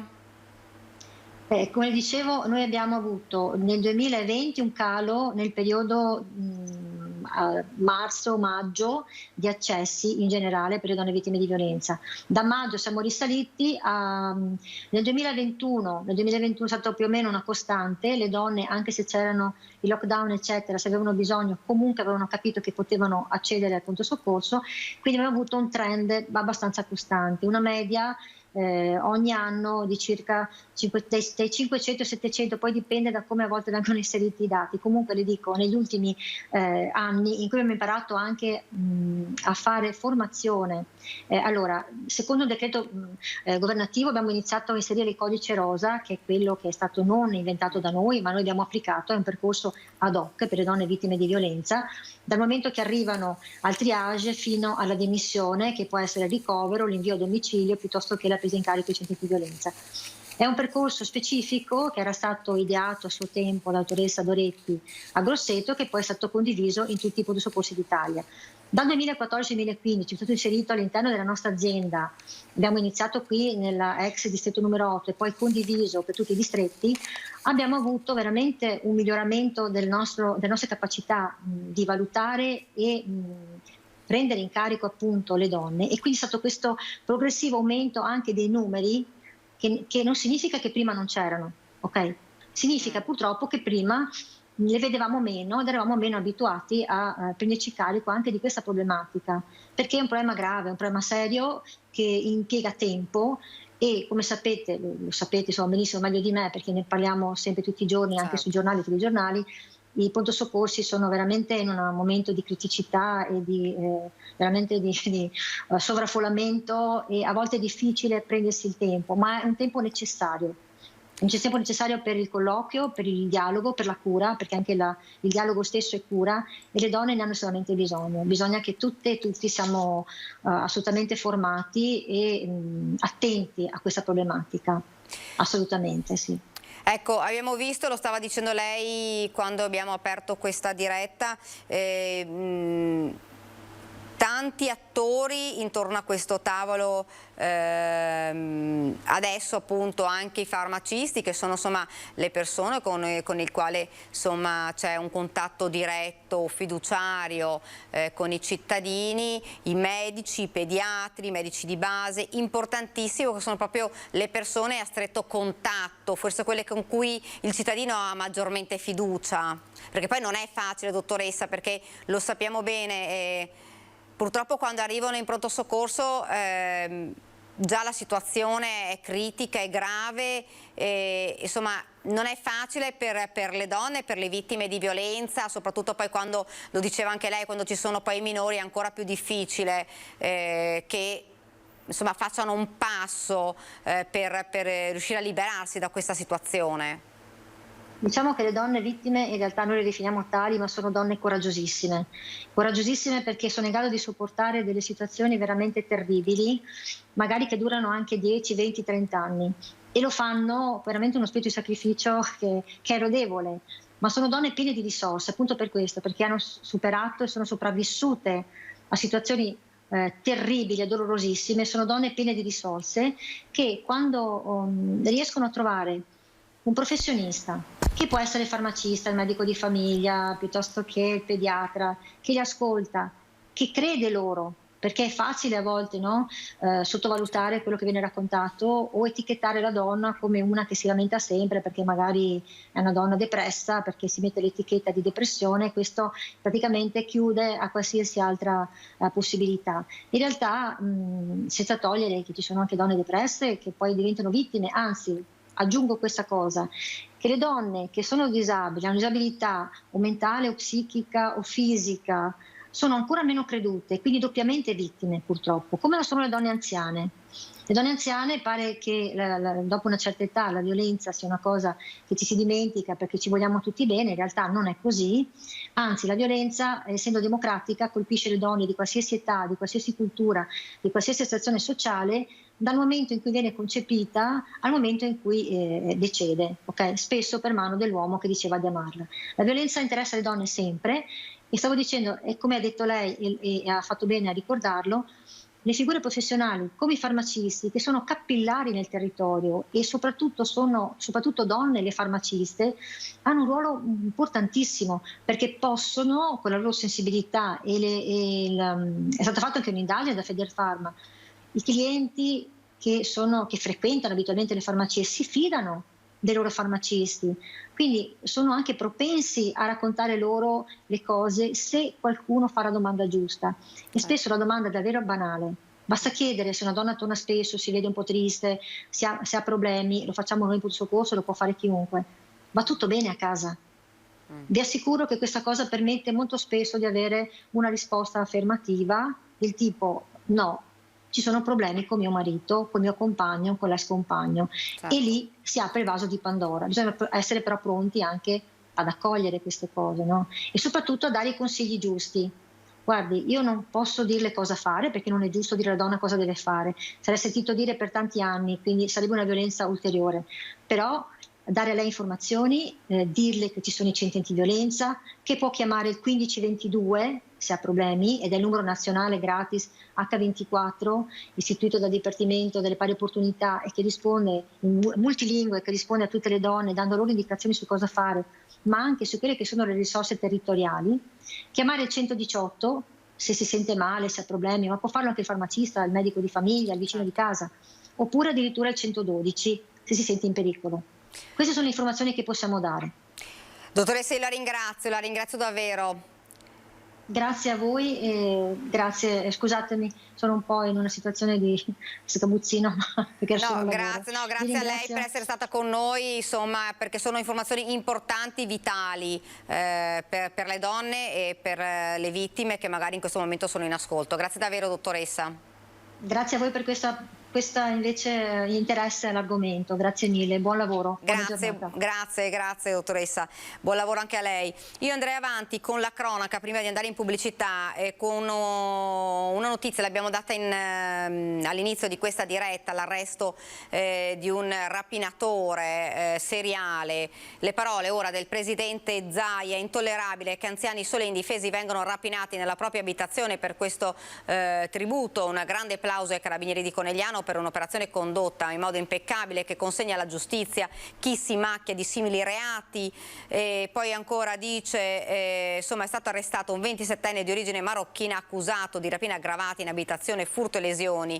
Stando alle indagini l'Obra avrebbe commesso reati in successione nell'ultimo mese con lo stesso modus operandi. Ne abbiamo parlato, dunque il plauso del presidente Zaia ai carabinieri di Conegliano. E andiamo avanti e ci spostiamo, anzi rimaniamo nel Trevigiano. Un 14enne derubato e minacciato dalla baby gang a Conegliano. La polizia denuncia 2 giovanissimi. Pomeriggio di terrore per un 14enne di Conegliano minacciato e derubato dell'iPhone del valore di 1.500 euro da una baby gang. Il ragazzino dopo la scuola si era fermato a pranzo in centro con un amico, poi si era spostato al parco Mozart e qui, come ha raccontato lui stesso alla polizia, era stato avvicinato da 3 giovanissimi. Uno di loro gli aveva chiesto se poteva prestargli il telefonino per fare una chiamata. Lo studente ha creduto a quella richiesta, ma una volta consegnato nelle mani del giovane l'iPhone, questo si è allontanato in bicicletta.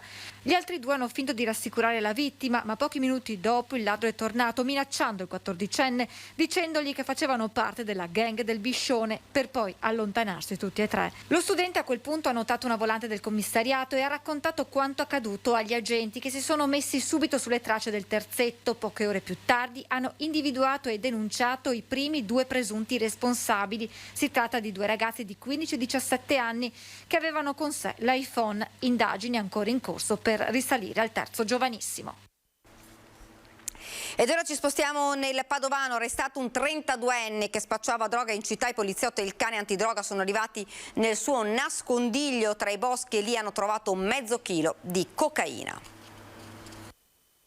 Nascondeva la droga nei boschi del Vicentino e poi veniva a spacciarla tra Padova e provincia. La squadra mobile ha arrestato un 32enne albanese fermato a bordo della sua auto durante un controllo in via dei Colli. Poggiati sul sedile passeggeri, i poliziotti hanno ritrovato alcuni panetti di hashish per un totale di oltre 2 etti. Nelle tasche invece un involucro contenente cocaina.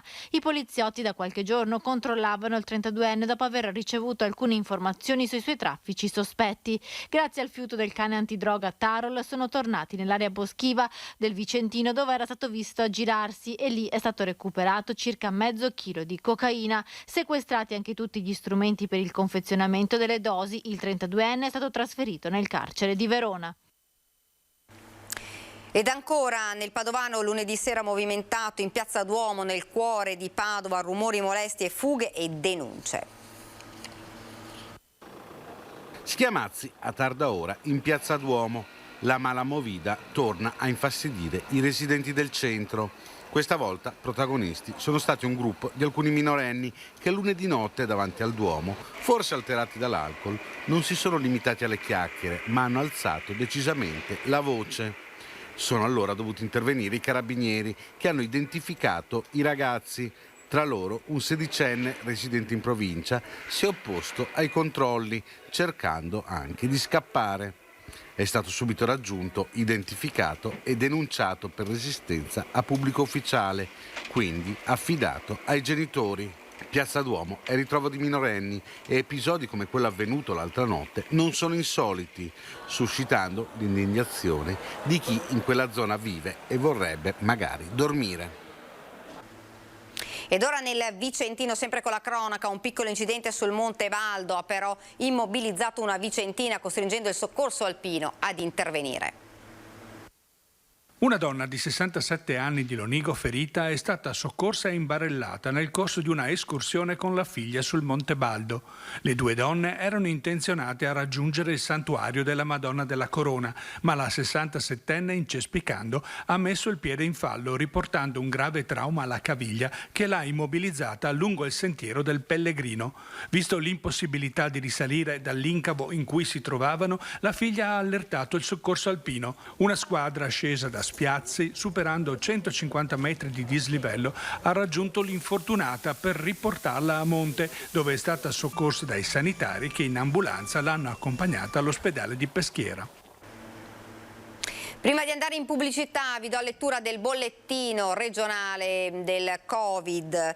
Sono 2.613 nuovi casi di Covid-19 registrati nelle ultime 24 ore in Veneto, che portano il totale delle infezioni in regione a 1.733.236. Il bollettino regionale dunque segnala anche 11 vittime, con il totale che sale a 14.619.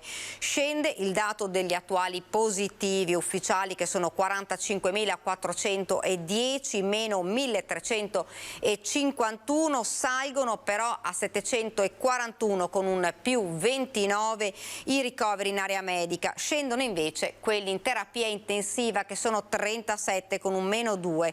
La campagna vaccinale registra 547 somministrazioni nella giornata di ieri, prevalentemente, l'abbiamo detto ormai, sono settimane che lo diciamo, sono terze dosi, 471. Ora ci fermiamo per vedere insieme come sarà il tempo nelle prossime ore, quindi il meteo, poi la pubblicità e torniamo in studio con l'appuntamento con la CGIL.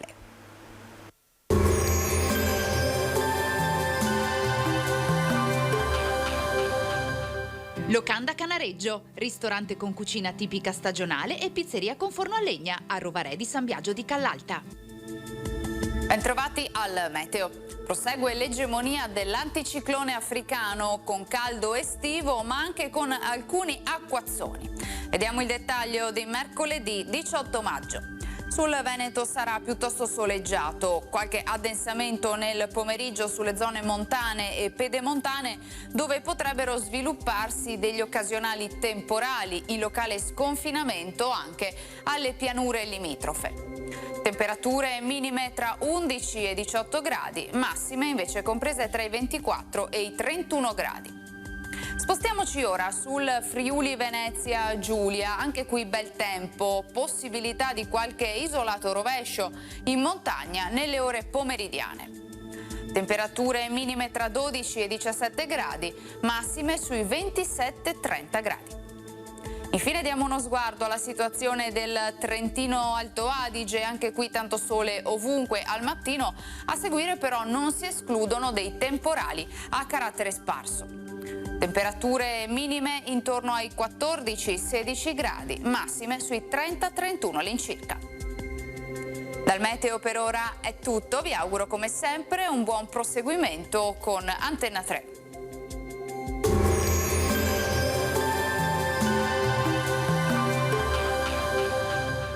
Locanda Canareggio, ristorante con cucina tipica stagionale e pizzeria con forno a legna a Rovarè di San Biagio di Callalta.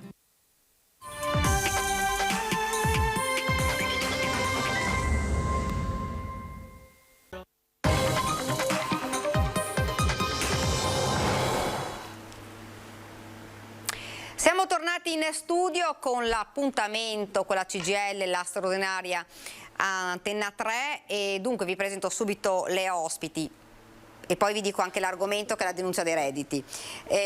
Monica Giomo, amministratrice delegata dei servizi Treviso SRL, buongiorno. Buongiorno, buongiorno. Carla Barelle, responsabile del servizio lavoratori autonomi, servizi Treviso SRL, buongiorno. E poi collegato, lo vedo già sullo schermo, Graziano Basso, responsabile fiscale provinciale servizi Treviso SRL, buongiorno.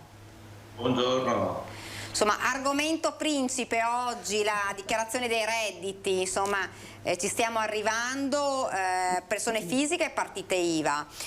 Ai cittadini che vogliono, ai telespettatori che vogliono chiamare, lo possono fare, lo vedete il numero in sovraimpressione, che è lo 0422162832.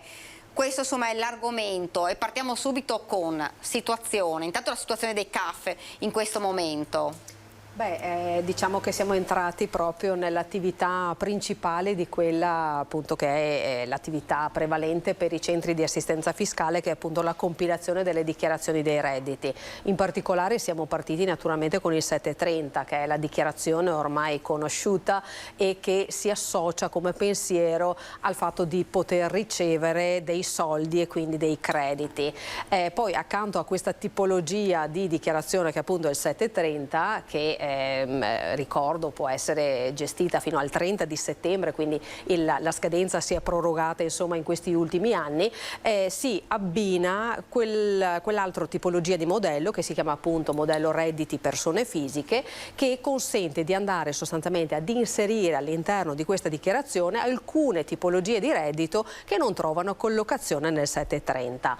Accanto a, diciamo, alla dichiarazione delle persone fisiche, poi abbiamo una particolarità, per questo che qui abbiamo Carla con noi, che è appunto la dichiarazione che invece viene predisposta per coloro i quali sono lavoratori autonomi, hanno partita IVA e quindi hanno un'altra tipologia appunto di dichiarazione che prevede altri quadri particolari. Naturalmente il tempo utile in questo caso per la presentazione del modello redditi è il 30 di giugno, ma poi sappiamo che nel corso del proseguo dei mesi c'è possibilità di presentare comunque la dichiarazione, perché non tutti chiaramente rispettano la scadenza, la prima scadenza naturale, è possibile arrivare anche un pochino lunghi, chiaramente poi se ci sono importi a debito da versare si provvederà a farlo naturalmente versando una piccola maggiorazione, ma diciamo che c'è un tempo più lungo per potersi mettere in regola e, diciamo, e a posto con il fisco.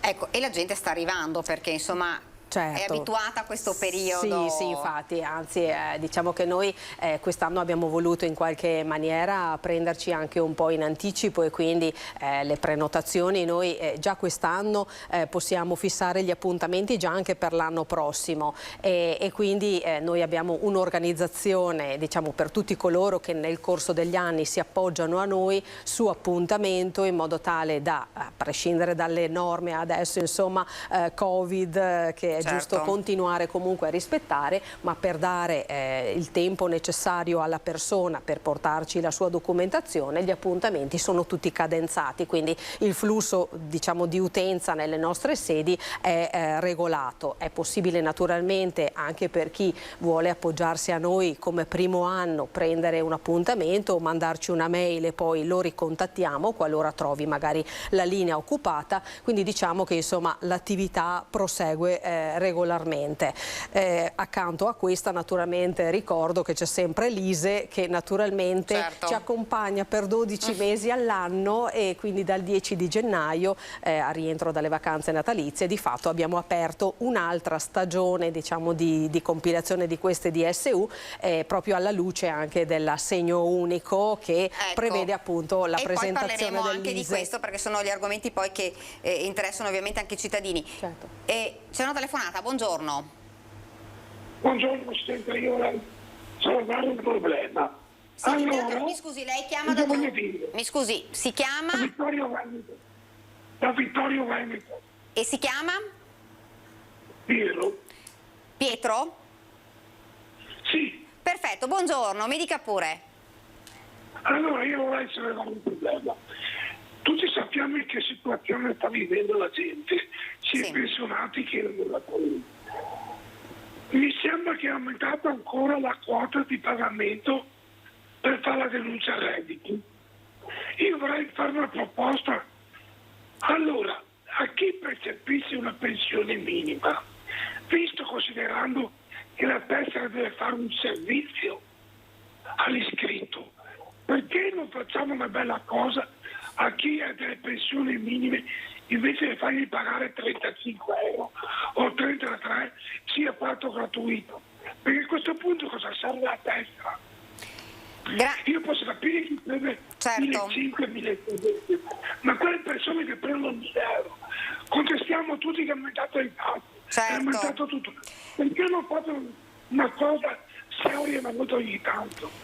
Signor Pietro, adesso le faccio rispondere immediatamente, la ringrazio intanto di aver chiamato. Vuole rispondere lei? Sì, certo. Allora, innanzitutto è doverosa una precisazione che le tariffe, le prestazioni delle dichiarazioni dei redditi, in questo caso a differenza dell'ISEE, che è un servizio gratuito perché viene remunerato direttamente dall'INPS attraverso una convenzione nazionale, sono differenziate tra, appunto, come diceva anche il signor Pietro, tra iscritti e non iscritti. Noi solitamente in provincia di Treviso cerchiamo di collaborare con le altre organizzazioni sindacali, quindi con CISL e con UIL, e anche quest'anno abbiamo infatti definito un tariffario unitario con la CISL.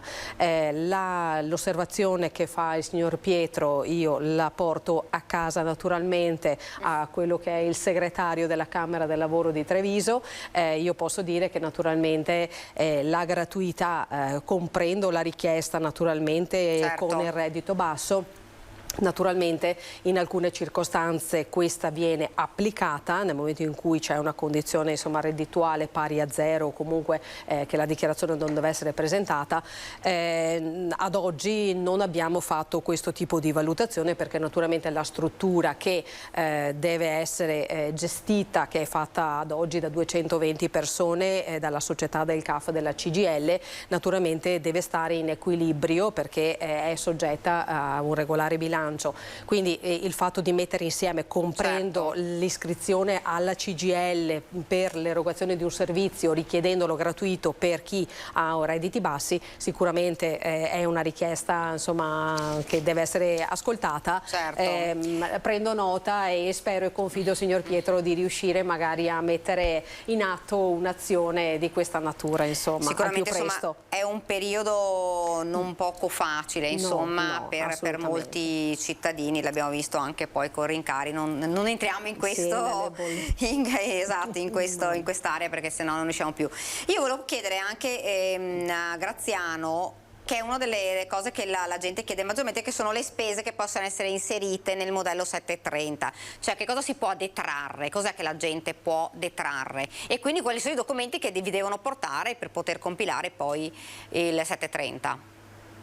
Allora, le spese che si possono portare in detrazione sono molteplici, tant'è vero che noi sul nostro sito abbiamo anche pubblicato la lista dei documenti e sono 4 pagine. Posso assicurare che con Monica si è fatto un lavoro di sintetizzazione massima ed estrema in modo da poter contemplare quasi tutte le casistiche, ma purtroppo ancora ci vorrebbero più e più fogli per poter documentare e andare più nel dettaglio. Comunque le detrazioni sostanzialmente sono quelle proprie, personali del dichiarante oppure dei suoi familiari a carico. E le detrazioni spaziano da quelle che sono le esigenze personali di ognuno di noi, magari acquistare dei farmaci, delle spese mediche, ho sostenuto delle spese mediche, se ho figli ho le spese per l'asilo, per la scuola, esclusi i libri di testo, perché questa è la domanda principe. Posso scaricare il testo? No.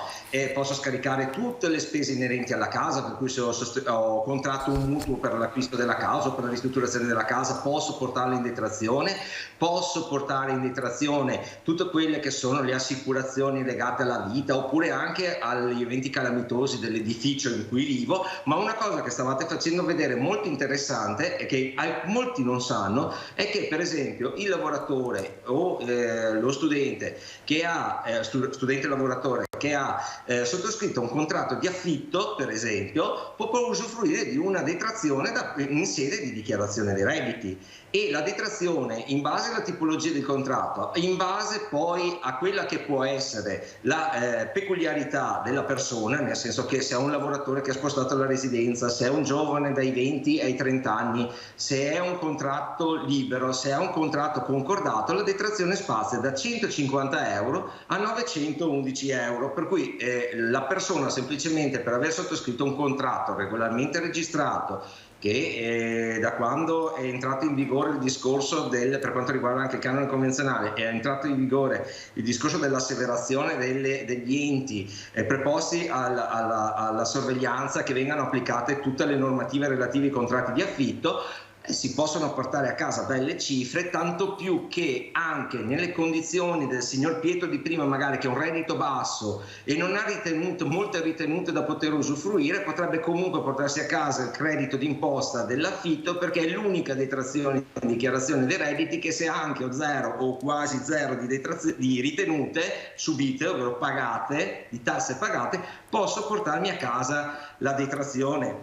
Per cui, spaziando, per esempio, la novità di quest'anno, che poi c'è sempre stata, ma quest'anno ancora più eclatante per il 2022, è la detrazione per gli affitti per i giovani dai 20 ai 30 anni, per cui se riescono a prendere la detrazione di 911 euro, buona, però se io ho anche un ampio ventaglio di ritenute, per cui risulta superiore a quelle che sono le ritenute, risultano superiori a quella che è la detrazione, mi permettono di portarmi in detrazione per 4 anni praticamente il 20% del canone d'affitto pagato, sempre con un massimo di 2.000 euro, per cui capiamo che se su 730 riesco ad avere tutte le condizioni ottimali, mi porto a casa 2.000 euro semplicemente perché sto pagando un affitto, vuol dire che ritorno a casa di una bella quantità di spesa che io ho subito nel corso dell'anno. Naturalmente, sempre per restare in ambito di affitti, eventualmente, qualora la Regione poi facesse desse gli eventuali bonus affitti, fondo sociale affitti e quant'altro, verrà tenuto conto, perché non si può usufruire 2 volte di una detrazione, però insomma o porto a casa o la detrazione fiscale e eventualmente il bonus affitto, o solo la detrazione fiscale, per cui semplicemente sostenendo dei costi ci guadagno, che è un po' lo slogan che c'è nel frontespizio del documento che avete fatto vedere in sovraimpressione. Questo è interessante come detrazione, come è interessante stipulare un regolare contratto d'affitto, perché permette appunto di accedere a questo tipo di benefici alle persone. Oltre agli studenti, per esempio, per cui i genitori pagano l'affitto per gli studenti universitari che si spostano fuori sede, anche quota parte degli affitti per gli universitari fuori sede può essere portata in detrazione all'interno della dichiarazione dei redditi con il 19% su un limite di 2.633 euro, e di conseguenza anche lì si porta a casa, sostenendo un costo, un notevole beneficio. Io ricordo sempre il valore principe che dobbiamo sempre tenere in mente, ovvero è dall'anno scorso che noi, anzi da 2 anni fa, abbiamo introdotto il discorso della tracciabilità dei pagamenti. Se io voglio detrarre, tutto quello che devo portare in detrazione, non parlo di deduzione ma di detrazione, deve essere tracciato, certo, che è qui, come stavamo vedendo in sovraimpressione, dal 2020. Infatti questo serve per verificare le condizioni che siano state rispettate, chi ha pagato, chi ha sostenuto effettivamente l'onere, come è stato pagato, e ci sia tutto il circolo poi per fare il controllo con l'Agenzia delle Entrate e l'eventuale utilizzo della precompilata dell'Agenzia delle Entrate. Spiego. Quando io sostengo una spesa, che sia medica da un medico privato, che sia scolastica, che sia l'abbonamento, che sia qualsiasi cosa che possa confluire all'interno della precompilata, quel valore che io pago viene trascritto nella precompilata, se è prevista la tracciabilità, se e solo se è stato pagato con bonifico bancario, assegno bancario e a carta di credito, altrimenti quella cifra nella precompilata non la trovo. Certo. Ed è corretto, perché il concetto principe è che l'Agenzia delle Entrate possa monitorare tutti i passaggi, perché se è stato pagato con pagamento tracciabile, mi ha fatto la prestazione, mi ha reso la prestazione, sicuramente l'ha anche dovuta mettere in contabilità, e questo è il fondamentale principio in cui la fermo un attimo perché c'è una telefonata, poi continuiamo a parlare proprio di questo. Buongiorno. Buongiorno, Palazziozzo da Quarto Trattino. Buongiorno, dica pure. Volevo chiedere l'informazione se sanno, diciamo, gli 80 euro di Renzi che c'erano in busta paga adesso non ci sono più. Dove li abbiamo persi? Chiediamo subito a Graziano se può rispondere lui. Buongiorno, grazie. Grazie, buongiorno a lei. Allora, gli 80 euro di Renzi erano spariti già 2 anni fa dalla busta paga, perché era intervenuto il trattamento integrativo. Ci ricordiamo che nelle buste paga dal 1° di gennaio al 30 di giugno del 2020 praticamente c'era il bonus Renzi, dopodiché è subentrato il trattamento integrativo. Questa cosa non è sparita.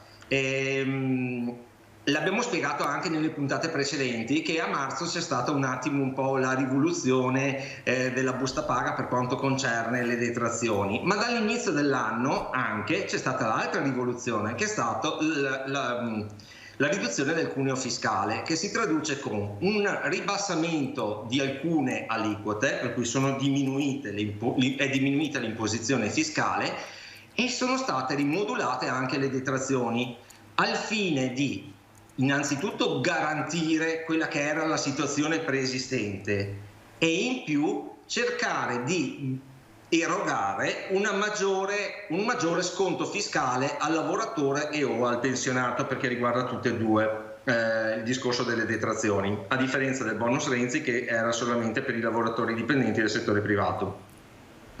Per cui non è che siano state perse, sono state rimodulate e sono state trasformate un po' nella maggiorazione delle detrazioni per lavoro dipendente, un po' nella riduzione delle aliquote per la determinazione degli scaglioni dell'IRPEF per la determinazione delle imposte da versare, e un po' sono rimaste sotto la forma di trattamento integrativo che spetta ed è garantito con eventuali correttivi e garantisce tutto il sistema, per cui non è stato perso nulla, è stato solo rinominato ed è stato anche elargito qualcosina in più rispetto a quello precedente. In alcuni punti hanno stretto le maglie, in altri le hanno un po' più aperte, però sicuramente hanno messo dei correttivi fissi, ci sono delle cifre intorno ai 65 euro fissi, di cui abbiamo parlato anche precedentemente, che servono appunto per garantire i borderline, le situazioni borderline che sennò avrebbero potuto perdere dei benefici rispetto alla situazione previgente. Comunque c'è tutto sotto altro nome. Ecco, prima di continuare, che dopo le faccio anche un'altra domanda che ci fanno spesso i cittadini, io volevo chiedere, ci sono i famosi 200 euro a favore, insomma, esatto, del bonus, che insomma tutti si chiedono quando arrivano, a chi arriva. Insomma, vogliamo magari fare un po' di chiarezza, perché i cittadini, ecco un'altra delle cose che stanno chiedendo. Quindi il bonus dei 200 euro viene erogato in automatico sia per i pensionati, lavoratori dipendenti, chi percepisce il reddito di cittadinanza. E quindi diciamo che le scadenze si aggira tra giugno e luglio, chiaramente 2022. Infatti quindi anche la persona si trova nella busta paga. Esatto, se non ha superato un reddito per 2022 di 35.000 euro viene erogato in automatico, perché chiaramente il datore di lavoro e per quanto riguarda gli enti pensionistici hanno dati certi e quindi sono in grado di erogare in forma automatica. Il problema inverso è il problema per i lavoratori titolari di partita IVA, perché ancora non è chiaro, voglio dire, la procedura. Quindi l'unica cosa che dovranno fare un decreto attuativo entro 30 giorni dalla data dell'approvazione di questo bonus. Hanno stabilito che comunque verrà erogato entro luglio, ma in che modalità, come procedere alla domanda ancora non è chiaro. Si presume, come per tutti i bonus che abbiamo fatto per il Covid, a seguito dell'emergenza del Covid-19, quindi il decreto ristori e tutto quanto, sarà da presentare una domanda nel sito dell'Agenzia delle Entrate tramite lo SPID o comunque la delega del cassetto fiscale per accedere a questa domanda. Ecco, ricordiamo che è un bonus una tantum, perché è esente. Ecco, no, questo assolutamente, perché le persone pensano di avere 200 euro in più a vita, non è così. Esattamente, è un bonus chiaramente per far fronte a tutte le emergenze del caro petrolio, e quindi chiaramente è solo una tantum, perché chiaramente spetta anche ai lavoratori domestici, e siccome sono un'altra categoria di persone che noi tuteliamo e seguiamo. Questo è importante dirlo, perché abbiamo avuto anche tante chiamate proprio. Infatti, attraverso il servizio lavoratori che si occupano appunto delle colf badanti o assunzioni di babysitter, anche a loro spetta questo, diciamo, questo una tantum, e quindi insomma nell'attesa di, dobbiamo capire appunto il decreto attuativo, la procedura con l'INPS, come per fare appunto avere questa somma direttamente anche a questi lavoratori e lavoratrici, e quindi appena esce in pubblicazione faremo in modo insomma di diffondere l'informazione. Abbiamo preso tutta la platea un po' di tutto il mondo del lavoro, è chiaro, con modalità diverse, e quindi dovremo solo attendere, quindi anche per i miei clienti, quelli che gestisco a livello di partita IVA, visto che seguo questo mondo, e chiaramente sono già a conoscenza che è da attendere questa procedura che mettono a disposizione. Mentre per tutti gli altri arriva tra giugno, diceva, e luglio. Esattamente, dovrebbe essere più che altro nel mese di luglio più probabile, e quindi viene erogato in automatico, perché anche l'INPS, che si legge tutte le notizie, sarà un cedolino super, perché chiaramente per i pensionati tra il bonus e anche la 14esima, quindi magari fortunatamente avranno. C'è una telefonata, buongiorno. Buongiorno. Lei chiama da dove? Candelù di Maserava. Buongiorno, e si chiama? Menegaldo Luigi. Luigi? Menegaldo Luigi, sì. Buongiorno, dica pure. Ed è tanto, e parla di 200 euro qua, dei bonus di 200 euro, però a me arriva sempre i soliti soldi, 200 euro ogni mese del reddito di cittadinanza. Come mai? No, mi scusi, se può aspetti, mi scusi, non ho capito. Dunque lei non lavora e non ho capito la domanda rispetto ai 200 euro. Io tiro sempre 200 euro, di più non tiro, e tante persone tirano 700, 780. Questo riguarda la pensione. Tutti quanti. Lei parla della pensione? No, io parlo di reddito di cittadinanza. Ah, il reddito di cittadinanza, ok. Perché sono stato il primo a fare la domanda quando veniva fuori 680, e mi è arrivato 200 euro solo. Guardi, allora, magari glielo dico io, la invitiamo, magari la Monica può dirglielo, magari a recarsi in un... Sì, o se vuole, cioè dobbiamo verificare un attimo la posizione, se c'è una mancanza nell'erogazione della somma che le spetta, o spiegarle eventualmente il motivo per cui lei percepisce quella somma e altri eventualmente... Perché io ho un fratello impiccionato. Sì, no, ma... Non passiamo il reddito tutti e due, perché io non ho un reddito alto, perché ho fatto l'anno scorso l'ISE, Monica. Certo, ma signor Luigi, io penso che andiamo meglio. Se eventualmente lei vuole lasciare il suo recapito telefonico, la contatto più che volentieri dopo, e in base alla sua situazione le posso eventualmente essere di aiuto, e vediamo di darle le spiegazioni, capendo un attimo la sua situazione. Volentieri. Perfetto. Ok, volentieri, dopo la chiamo. Va bene? Le ringraziamo signor Luigi. Noi andiamo avanti a parlare con Graziano. Prima stavamo parlando delle spese detraibili, e una delle domande che fanno i cittadini sono: le spese legali si possono detrarre? No. Ecco, appunto. No, allora, io posso detrarre eventualmente quella che può essere, se io ho una causa o la necessità di avere una perizia, una commissione tecnica d'ufficio, la potrei anche portare in detrazione, per esempio per una commissione medica legata a una visita medica legata a una causa, la potrei portare in detrazione se c'è scritto commissione tecnica d'ufficio è stata redatta da un dottore e via discorrendo, però bisogna sempre pensare che siccome sono legate a una causa, se io ho la vittoria delle spese di giudizio e mi rimborsano anche queste spese, se io la metto in dichiarazione dei redditi, dopo quando ricevo i soldi perché ho vinto la causa, devo ricordarmi che quella spesa che io ho portato in detrazione poi la devo dichiarare quando ho preso i soldi, per cui devo rendere la detrazione del 19% che io posso aver usufruito. Se invece perdo la causa, ho sostenuto la spesa, allora quella spesa rimarrà detratta e la potrò portare avanti, deve avere determinati requisiti. Io ho detto no, nel senso che è un ni, perché questa è la spiegazione: se vinco la causa, prendo i soldi, mi viene rimborsata, per cui non l'ho sostenuta effettivamente.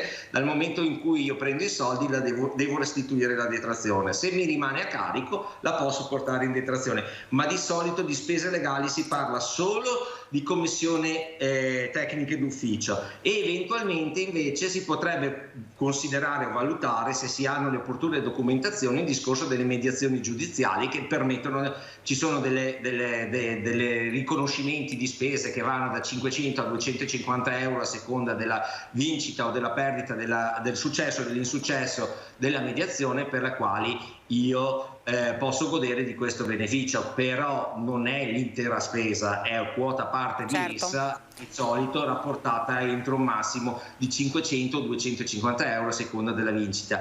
E teniamo ben presente che molto spesso con le mediazioni giudiziali bisogna aspettare un documento che viene redatto dal Ministero di Grazia e Giustizia entro il 31 maggio dell'anno successivo. Se io non ho questo documento, seppur ho sostenuto la spesa, non posso portare in detrazione. Siccome i documenti sono molto rari, per quello è più un no che un sì, per non illudere la gente. Se c'hanno tutto, benissimo. Ecco, ultima spesa che può essere detraibile, poi ne parliamo ancora, perché volevo parlare anche con Carla di una decadenza che ormai insomma è imminente, il 30 giugno. Mascherine invece sono detraibili. Anche qui Anche qui ni, perché le mascherine per poter essere detraibili devono avere la marcatura CE, dicono, ma non è proprio così, perché tutti i dispositivi hanno la marcatura CE, però devono avere anche il riconoscimento del sistema sanitario italiano, per cui siccome il Ministero della Sanità ha messo a disposizione degli elenchi entro il quale fare le ricerche, o entro il quale chi emette la fattura o emette lo scontrino sa che quel bene che va a vendere è un dispositivo medico che ha marcatura CE, andrà a porre la dicitura in fattura e andrà a porre anche l'eventuale direttiva di riferimento qualora serva. Però dobbiamo stare sempre molto attenti, perché le mascherine, ci possono essere le mascherine chirurgiche, ci può essere l'FFP2. L'FFP2 però può essere inquadrata in due modalità: può essere un dispositivo di autoprotezione oppure un dispositivo medico. Il dispositivo di autoprotezione è semplicemente un metodo di filtraggio che non è riconosciuto dal sistema sanitario italiano, quindi non è possibile portarlo in detrazione, sebbene qui sull'angolo sia stampato CE. Quel CE è solamente che ha rispettato i canoni della produzione, ma non è agganciato al sistema sanitario, per cui non può essere considerato dispositivo medico. Però solitamente, se si va in farmacia ad acquistarlo, o se si acquistano anche su altri, anche per esempio in internet, farmacia online, quel che è, o qualsiasi altra parte, l'importante è che venga specificato in fattura che è un dispositivo medico CE, e qualora serva, chi emette la fattura indichi anche la normativa di riferimento, che fa sì che ci sia il legame con poi l'elenco di dispositivi. Se manca, le persone poi possono anche guardare sull'elenco dei dispositivi del Ministero della Sanità. È un po' farraginoso cercarlo, o si riescono a risalire tramite il nome del produttore e successivamente anche il numero di identificativo che può essere stampigliato sulla confezione di vendita delle mascherine. Per cui alle volte purtroppo ci troviamo ad avere delle semplici mascherine filtranti e non diciamo non posso portarli in detrazione perché non è una cosa sanitaria. C'è un'altra telefonata, buongiorno. Buongiorno, sono Giuseppina Marchesin dalla provincia di Roncade, cioè da Roncade, buongiorno. Da Roncade, esatto. Dica pure. Volevo chiedere una cosa, io ho l'ISE quest'anno che è basso, io mi ho fatto accesso a moltissimi dei dispositivi messi dall'ISE basso, no? tipo non so, siccome io sono invalida, non sono invalida 100%, sto aspettando ancora, però volevo sapere in che base viene conteggiato l'ISE per il reddito di cittadinanza. Io ho l'ISE basso, però me l'hanno contestato, mi ha detto che non ho diritto, non capisco perché, dovevano mandarmi la spiegazione scartacea, ma non mi hanno mandato solo un avviso che non me l'ha accettato. Volevo sapere il motivo, capisce? Io ho 7.450 euro di ISE normale e dopo, non so, ci sono degli altri parametri. L'avevano tenuti in considerazione. Grazie mille. Grazie signor sì, ma per dare, Capito? Sì, grazie. Per dare la risposta anche qui un po' come il signore di prima, è la situazione particolare, perché se guardiamo il limite ISE magari posso rimanere nel dubbio e dire ci poteva stare dentro, ma dobbiamo verificare con la situazione specifica della signora gli altri parametri e requisiti, cosa eventualmente non è stato soddisfatto per non poterlo percepire. Quindi dare una risposta, potremmo fare l'elenco dei requisiti, ma magari non risponderei alla signora, quindi sì, chiedo cortesemente o dove si è rivolta, immagino siano stati precisi, non so se è stato l'INPS a restituirle la risposta, diciamo che non ha diritto, o se è stato l'operatore del CAF eventualmente che le ha predisposto, non so se è ancora in linea la signora. Pronto, sono io, sì. Allora è stata l'INPS che mi ha risposto per via telefonica. L'INPS per via telefonica e chiaramente... Mi ha risposto, sì. Ok. Mi ha detto che mi aveva mandato le motivazioni scritte, ma non ho ancora ricevuto. Ok, e allora guardi, eventualmente, allora dove lei si è rivolta, cioè non so se si è appoggiata a noi per fare l'ISE, eventualmente anche la domanda di reddito di cittadinanza, se lei può o chiamarci oppure insomma passare, possiamo andare a verificare l'informazione del suo esito, eventualmente essere più puntuali e dare magari quelle informazioni che l'INPS magari ha detto che le ha mandato per iscritto, e quindi magari capire se si può magari aggiustare la domanda e rifarla partire eventualmente. Ho capito tutto, però vede che mi avevano già anticipato, io mi ero appoggiata alle ACLI, non al vostro le ACLI, però mi avevano già detto che la facevano, la presentavano, però io non capisco come mai ci sono due parametri differenti.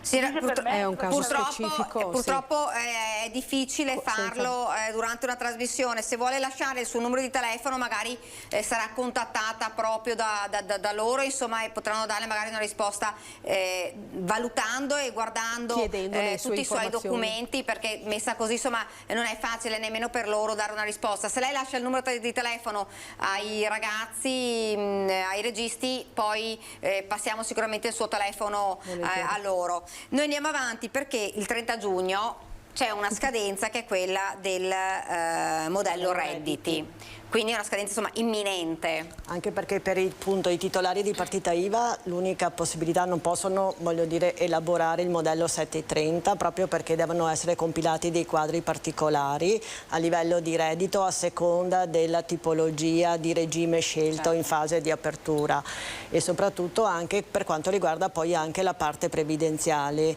perché tutti quei professionisti o ditte individuali che non hanno un albo professionale, quindi sono iscritti delle casse previdenziali, devono pagare l'INPS gestione separata o artigiani commercianti, e transita tramite anche la compilazione del modello stesso per il pagamento delle imposte.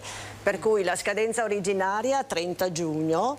Io consiglio perché noi stiamo già predisponendo questa elaborazione di questi redditi in virtù del fatto che pagando imposte da INPS gestione separata, quindi la previdenza più le imposte, vanno sempre a pagare somme abbastanza elevate, e c'è la possibilità della rateizzazione. Ecco, questo è importante ed è una cosa che le stavo chiedendo, proprio questo, perché la gente spaventa dover pagare le imposte, quindi si può rateizzare. Esattamente, perché c'è la possibilità, partendo dal 30 giugno, considero il massimo di 5 rate, quindi dopo da 30 giugno al 16 del mese successivo, quindi 16 luglio, 16 agosto, hanno la possibilità con pochi interessi ad rateizzare, perché poi c'è la seconda rata di novembre, unica soluzione, e quindi si accavalla tutto poi, e quindi consiglio questo. Ciò non toglie che possono pagare un'unica soluzione, ciò non toglie che si può andare oltre il 30 giugno, parlo sempre salvo proroghe perché siamo abituati negli ultimi anni a delle proroghe,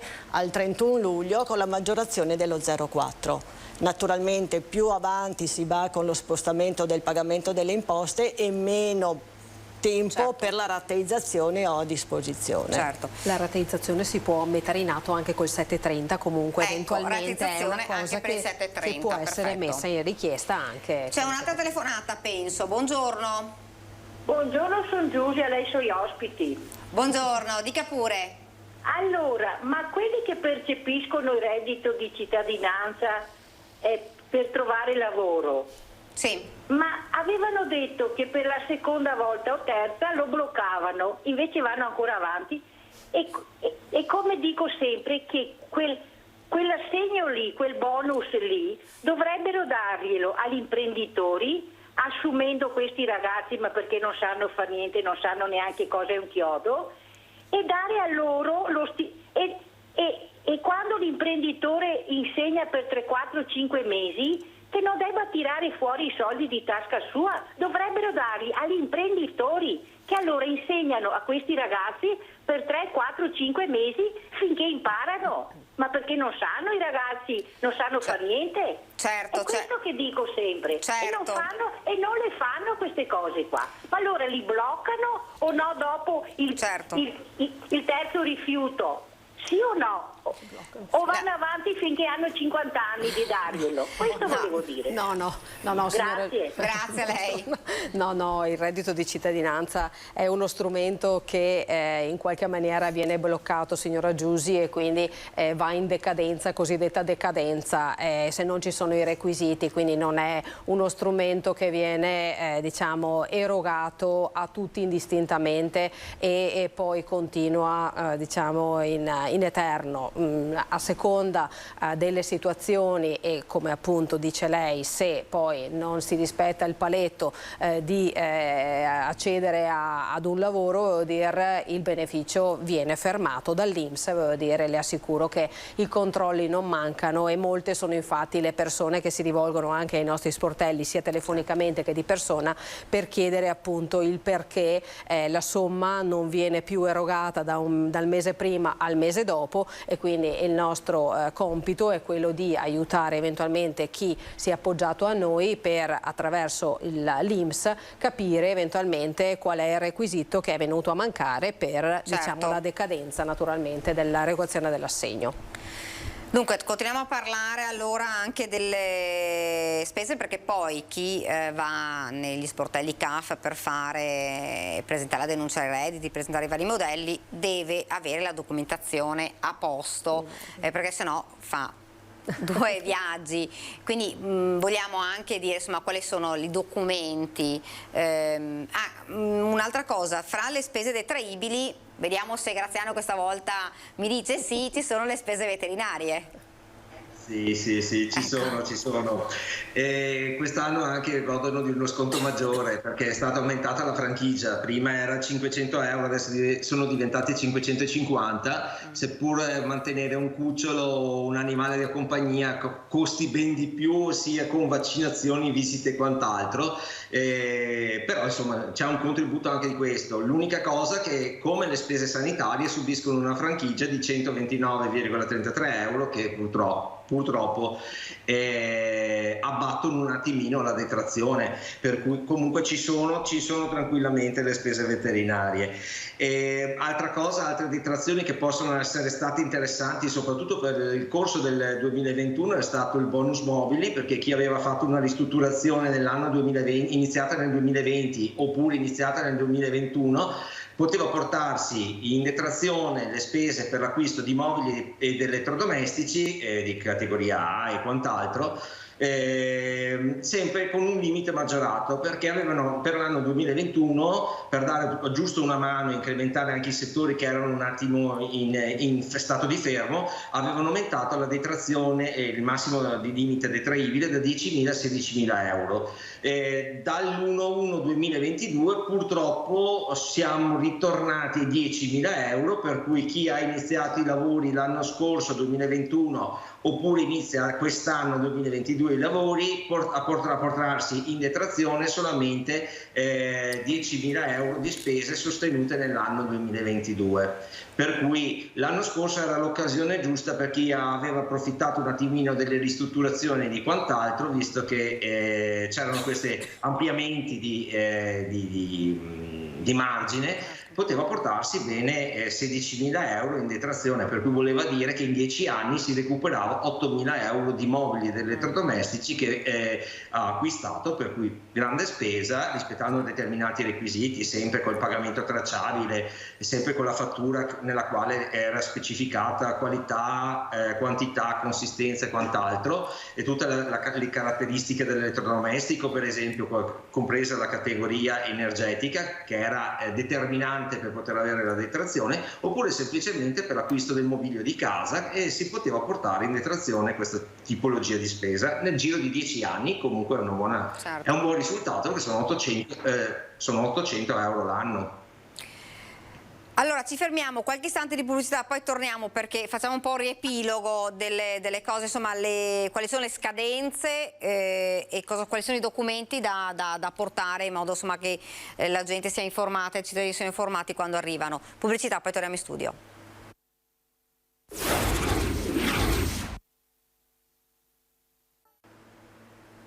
Siamo tornati nuovamente in studio, continuiamo a parlare con la CGIL e parliamo però adesso delle novità sulla fatturazione elettronica.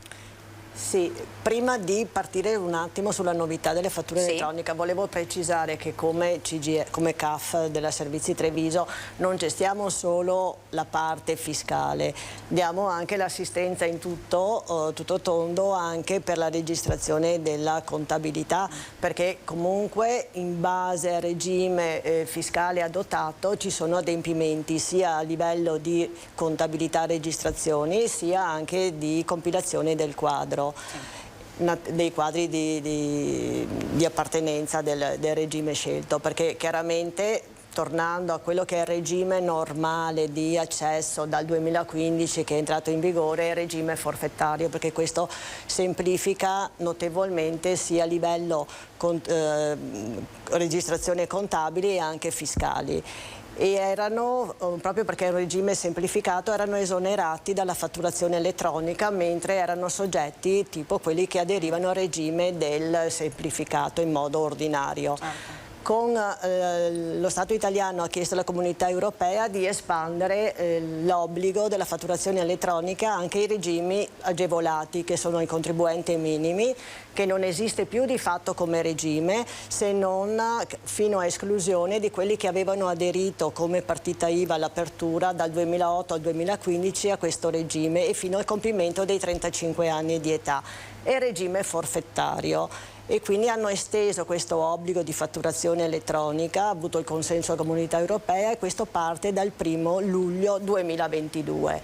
C'è da fare una considerazione che questo obbligo parte per chi ha sostenuto ricavi o compensi, come anno di riferimento il 2021, superiori a 25.000 euro. Quindi scatta l'obbligo immediato, mentre quei titolari di partita IVA che hanno avuto questi ricavi pari o inferiori a 25.000, l'obbligo scatta dal 1° gennaio 2024.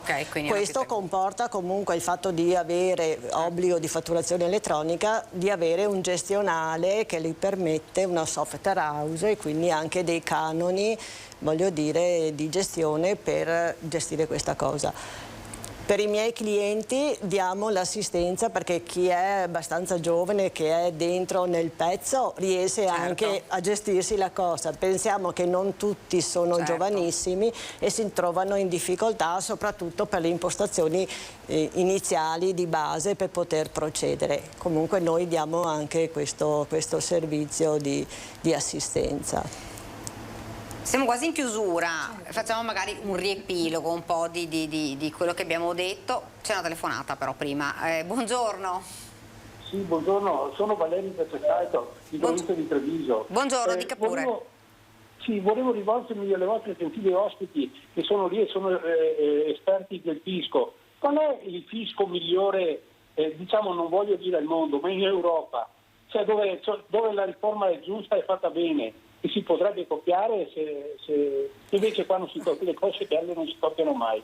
Quindi, secondo voi dov'è la riforma migliore in Europa? Buongiorno e grazie, buon lavoro. Grazie. Bella domanda, bisognerebbe fare un mix secondo me di alcuni regimi che ci sono comunque già presenti. La cosa migliore da migliorare sicuramente è quella di, sì, anche se sembra una banalità, chiaramente aumentare il salario netto in busta paga e sicuramente migliorare il sistema delle detrazioni che oggi, come vi ha spiegato Graziano, c'è un elenco abbastanza insomma ricco di spese che possono essere sostenute da noi cittadini e portate all'interno della dichiarazione dei redditi.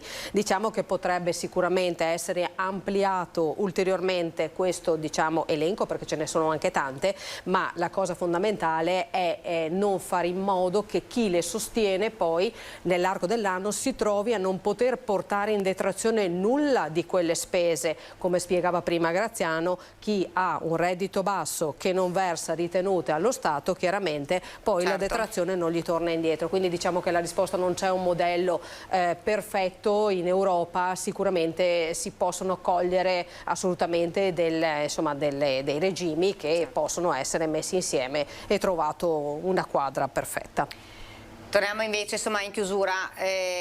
La persona che viene da voi che cosa deve portarvi? Quali sono i documenti? Sì, due brevi flash. Noi alle persone che si rivolgono presso le nostre sedi chiaramente chiediamo di portare il giorno dell'appuntamento la busta che abbiamo consegnato l'anno precedente, dove all'interno c'è appunto tutta la documentazione che è stata inserita e utilizzata per la precedente dichiarazione, e accompagnando chiaramente il fascicolo di tutte le spese sostenute nell'arco del 2021.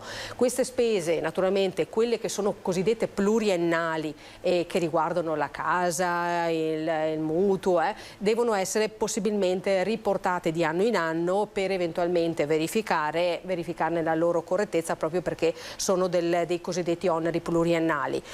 Non, tra virgolette, perdere tempo per il cittadino nell'incollare gli scontrini della farmacia, mettere in ordine o pinzare eventualmente talune spese con il cedolino del bancomat piuttosto che della carta di credito, perché non è necessario. La documentazione che viene consegnata viene visionata dall'operatore fiscale, il quale sta prima a riordinarla, metterla all'interno dello scanner, perché la documentazione per obbligo normativo per i CAF va scansionata e va conservata. È chiaro che una volta che noi cittadini usciamo dalla porta del CAF e torniamo a casa con la nostra copia della dichiarazione dei redditi e tutti i documenti in originale, quei documenti devono essere conservati nella busta assolutamente, non solo per essere riportata all'anno 21, ma soprattutto per eventuali controlli da parte dell'Agenzia Entrate. Quindi è necessario che la documentazione sia perfetta, ecco, perché a volte... Monica, vogliamo precisarlo, perché è una delle cose che magari il cittadino magari non fa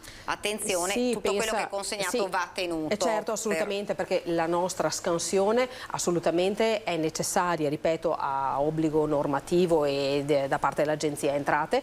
Scansioniamo e quella documentazione rimane perfetta, proprio perché a volte gli scontrini anche della farmacia poi con il tempo si perde l'inchiostro e quindi giustamente poi si tende anche a non vederli. L'Agenzia Entrate può fare un controllo sia in capo al centro di assistenza fiscale, ma lo può fare naturalmente anche direttamente al contribuente, quindi entrambe dobbiamo avere a corredo la documentazione per comprovare all'Agenzia ciò che abbiamo inserito all'interno della dichiarazione dei redditi. Noi siamo supportati naturalmente dal flusso, lo ricordiamo sempre, quindi quando un cittadino arriva, porta tutto ciò che ha speso il reddito del 2021, noi attraverso ciò che l'Agenzia Entrate su delega del cittadino abbiamo nel cassetto, lo confrontiamo ed ecco che qui arriva il lavoro perfetto, perché possiamo ricordare alla persona che non ci ha portato una spesa o ha dimenticato un un reddito, quindi ecco, il lavoro si completa dando alla persona la sicurezza di aver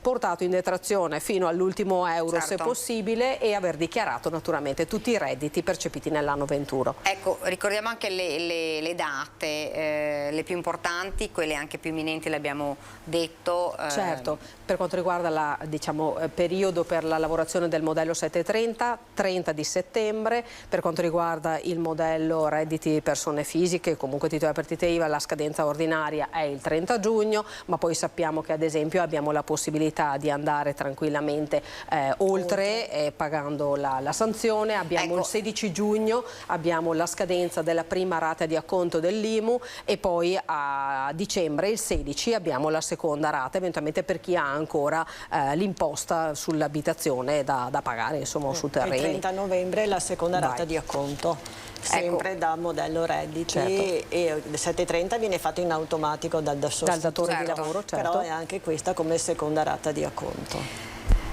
Dunque siamo arrivati al termine, quindi io ringrazio davvero Monica Giomo per essere stata con noi, Carla Barel e soprattutto ringrazio Graziano Basso che è stato in collegamento, grazie davvero. A me non rimane che salutarvi, ringraziare anche i registi Tony Esposito e Mattia Pizzaia che ci hanno seguito in queste 2 ore e mezza di diretta, e grazie a voi, soprattutto ai telespettatori, per averci seguito. Grazie e arrivederci.